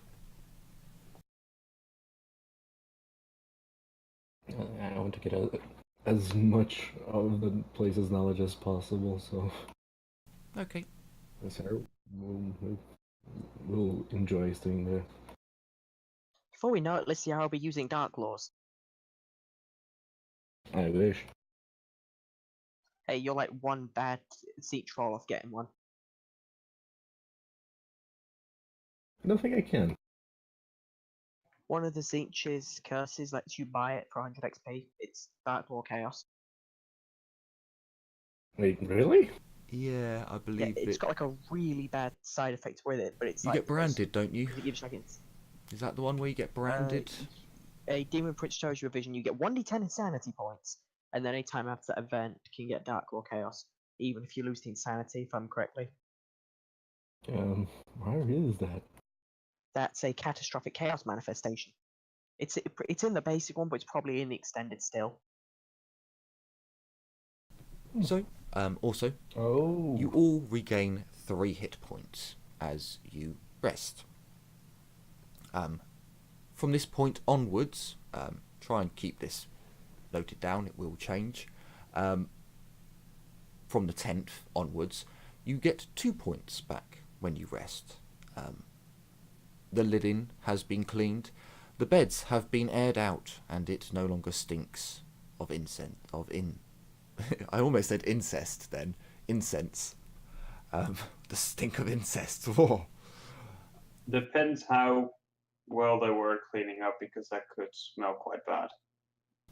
I'm not gonna kink shame, but Hey, if they brought dogs, then there's definitely a hint of incest in there. The property 'Cause is dogs. now to a decent standard for anyone who's at least not heavily wounded. You're healing at a much better rate. It's still not luxurious quite yet. If you're heavily wounded, we have manure in rags for healing you. Then you'll heal fine. I want to know when you'd feel up for, well, adventuring out around. If you want, we can still do some more work here. We can, well, we've got enough stone to well, we could build the house that those idiots have been whining about, or we could fortify the gate. We could fortify at least one of the walls. I thought I should bring it up with with you as well.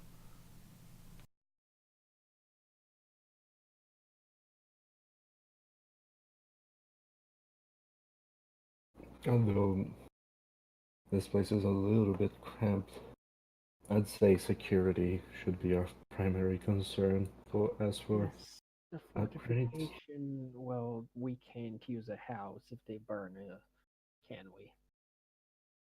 Once the wall has been reinforced, then a house could be built outside and the wall extended to cover that house as well.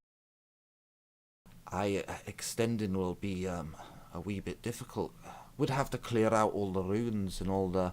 There's not really, unless you want A distant goal. unless you want our enemies hiding in the ruins right next to up to our walls. There is a gap between the walls and the first row of houses of the settlement, but for you to extend the walls, you'd be getting very close to the ruins. That's what Hagrid's trying to get across.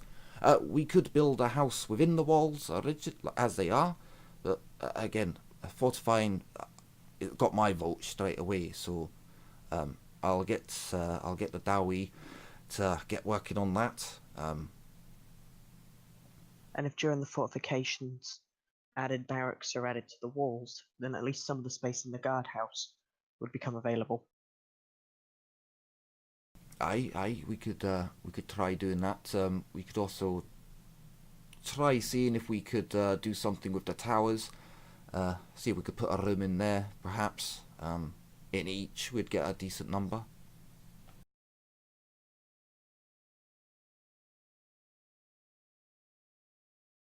That indeed could help. You and your kind are the professionals in this matter. So I'll go with what your judgment thinks is best. Okay, we'll get to work on that, and if you don't mind me asking, what would you all be doing? Do you want to help out, train more? I'll help out with the building.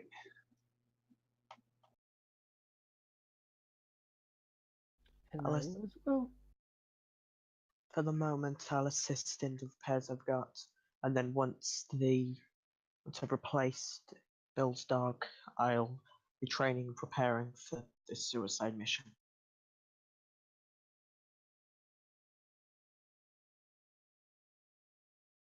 Well, whenever I'm not needed, you all can probably guess where I'll be.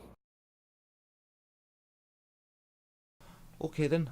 We'll spend a few more days fortifying, preparing, and studying. In your case.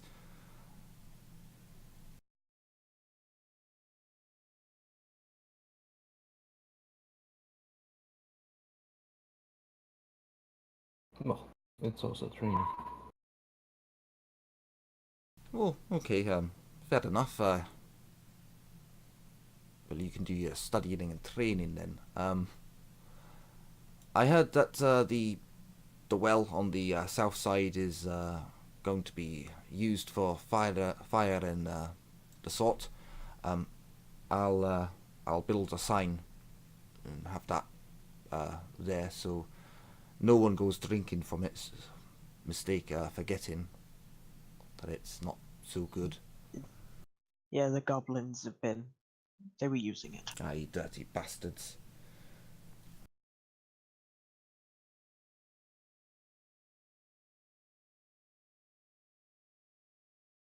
Oh, the ore that we got from the goblins, the scrap metal. We'll begin preparing it and turning it into bric-a-brac. You know, just the odds and ends that we'll need. It's all it's really good for.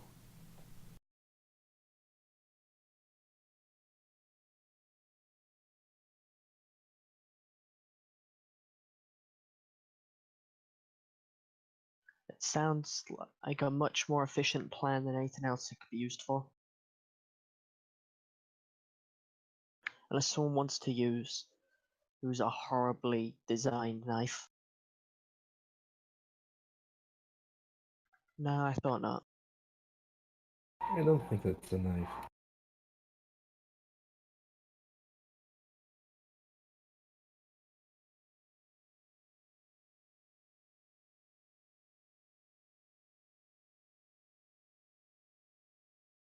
Okay, I've just got this mental image like Gabrielle's seen like a goblin club, and it's just sharp enough it looks vaguely like a knife because of how terribly designed it is. It's when they have a spear and it's just a flat end. That's when you know it's goblin. Oh no, it's when it's a spear, but the pointy end is pointed towards them, and it's got the stone on the top. Goblin logic. Blunt objects are actually sharp, and sharp objects are blunt. Yes.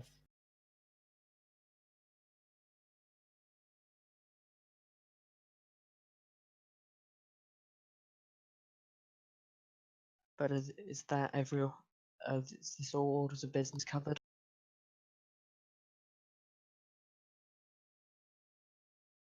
It is for me.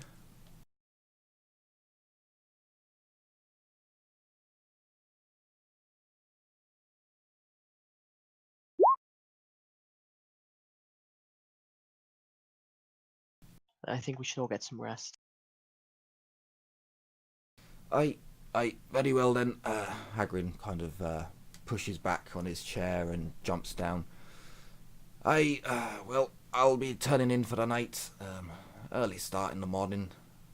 Actually, he starts pondering to himself. You hear something about mines and tunnels.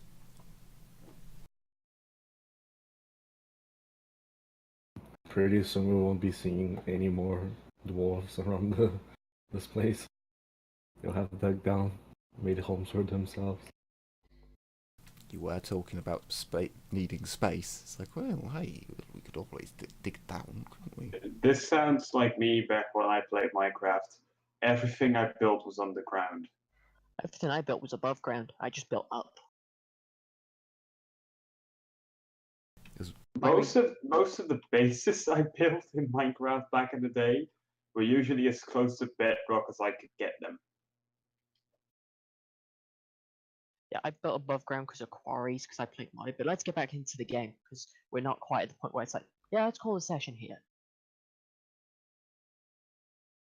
We're not at that point where we can get off topic. Oh. Out of character, I think it's time for us to be heading off towards a suicide mission. No, Even though in no. character we're gonna spend a little bit of time. By all means, you can generally, if you can think of things that you want to do in the base to spend your time, you generally can do it. If you want to research. Fortify the fuck out of it to make it a functioning fortress in case anything from Mordheim comes this way. There is something I want to do, it's just that I can't actually quite do it yet because I don't have the XP for it. Ah, I see. Well then, Remember, you can do it over multiple sessions before you get the XP, and then when you've finished, your XP just goes into paying the cost. Oh no, technically yes, it's just that this is a little bit too dangerous for me to be playing around. It's like me learning to read and write, speak arcane, use magic. Yeah, that's also dangerous, but trust me. Just trust me. I don't trust anybody. Good.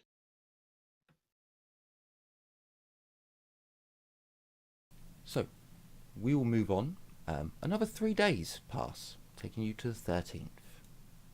When Bill wakes up, I'll talk to him, explain to him what's happened about his dog, and then offer to buy him a new one.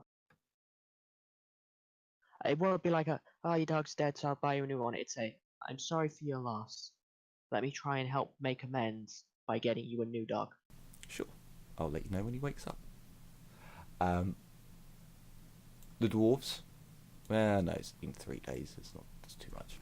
The dwarves in their 3 days with Azur's help and Miss Wilhelmer's make good progress on reinforcing the wall.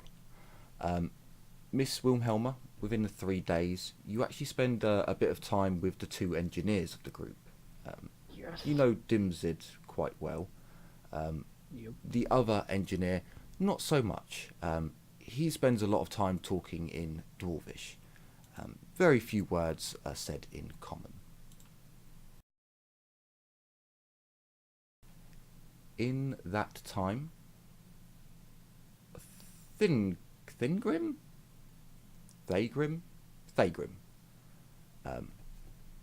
Thagrim really puts a lot of work into his work, essentially. Whereas Dimzid definitely seems to be taking more time to explain things.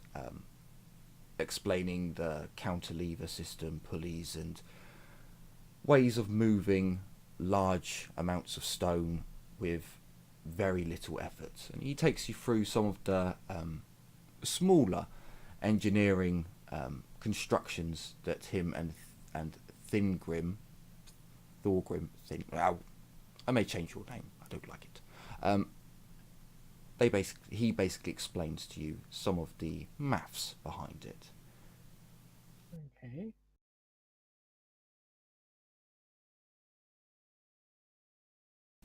And in those 3 days, you're given a little bit more insight into the engineering profession.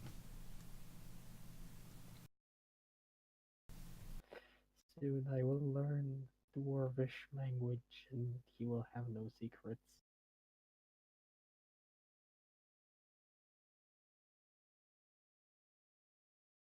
That could be done. That could be done. You definitely feel that the other engineer is definitely trying to keep his secrets, but Dimzid is more than happy to reveal a decent number of them at the very least. Miss Gabrielle, in the 3 days you spend a lot of your time with the peasants after they see you digging the grave and they ask about Bill and Ted. You begin realising that a lot of them are people much like yourself, from smaller villages, perhaps from Siegfriedhof originally. There's some common ground there to be talked about. And they'll probably help me set up the small sculpture of the cat that we all seem to mysteriously load whenever someone points it out, and then it just moves location. to a different place in the base. Exactly. Gotta love how renowned shrines work. Miss Lysiara. You spend 3 days, near enough, in the tower, researching books. As I mentioned before, there are many, many volumes of extremely rare books in this library. On the top floor, you constantly see books moving around above your head. Ghostly hands carrying them sometimes, and other times, none, not. You have, on occasion, gone to pull out a book from the shelf, only to have it snatched away from your hands, and a small giggle following shortly after, as the book is placed upon the master's desk.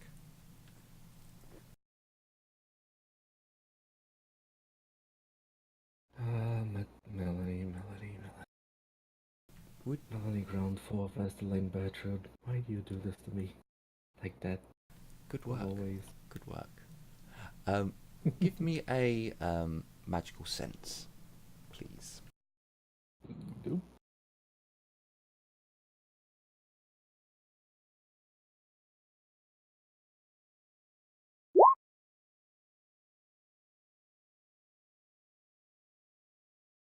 As you look around, again, the vastness of the amount of magic that is held within this tower almost baffles the mind of how so much power is here and yet being forced downwards. The energy again is rough, it's spiky, it has a raw feel to it. Although it is not like the warpstone that you saw before, it has some properties in it, but not nearly as violent.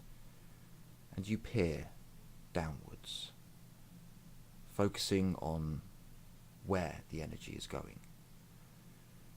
And you see in the ley lines a body of a man.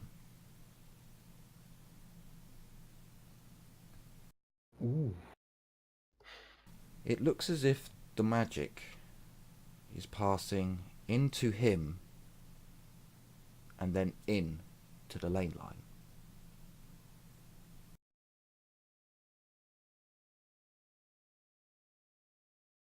Huh. I'm willing to guess that is Torias's body. An inventive way to elongate your life, but At least it's not doing what it could do. still, it's a dangerous gamble what he's doing. I wonder what the effects are on his mind. I was thinking more on the magic, that character. this is in character. You know, It's- what is Luciana thinking?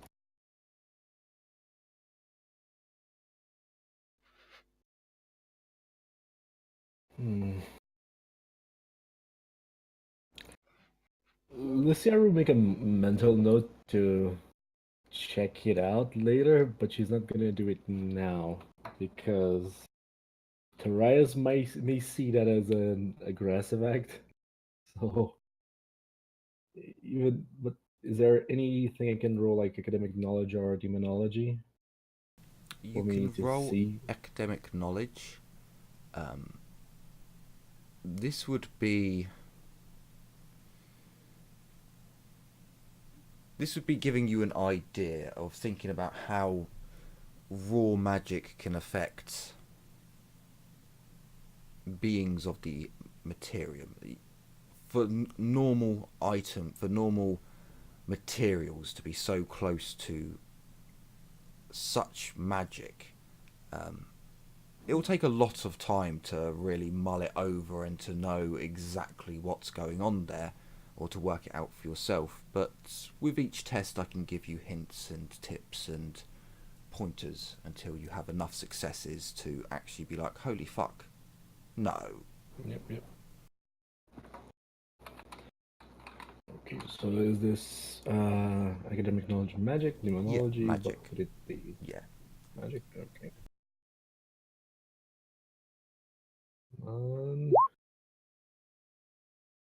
So this is for the knowledge that you have about when organic matter interacts with extreme magic, pure magic, raw magic. Nothing fucking good. For the elven people, you have the best, second only maybe to the lizard men, on par with in different aspects of utilizing the winds of magic. You know that in most cases you need to use a medium, you need to your own body, but you can only take so much.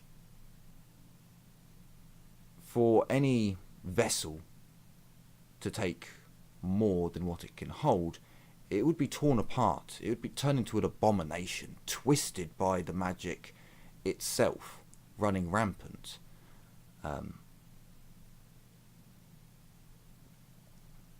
You would know that he has either done something to his body in preparation for this, or his body is no longer organic, is no longer part of... Because as you stare down with 4 degrees of success, he is a human. You see him in his form, blindingly bright, and some of the details are extremely hazy. You would need a higher success rate to get more. But he is by no means a bloated mess. He is not ripped apart. This is alien magic to you. This goes against what you've been told about how magic should react. This is very interesting into Luciara, especially now that she's having. How did he do that? Is that somehow linked to the blue rose that he wants? I need more time to investigate this. And on the 13th of whatever the hell we call this month, we will end the episode. As you have all learned a few things, you have all interacted with the people who you will very soon almost feel as if is a small village. I mean, it is. With democratic leadership under my complete authoritarian control. Shut up, pointy ear. I'm gonna stab you. Anyway, so Sure. I'm going to test my latest character advancement. I hope you've all enjoyed this episode and are looking forward to the next one. So, take care everyone, and as always, bye bye for now. Bye bye. See ya. Take care. 200.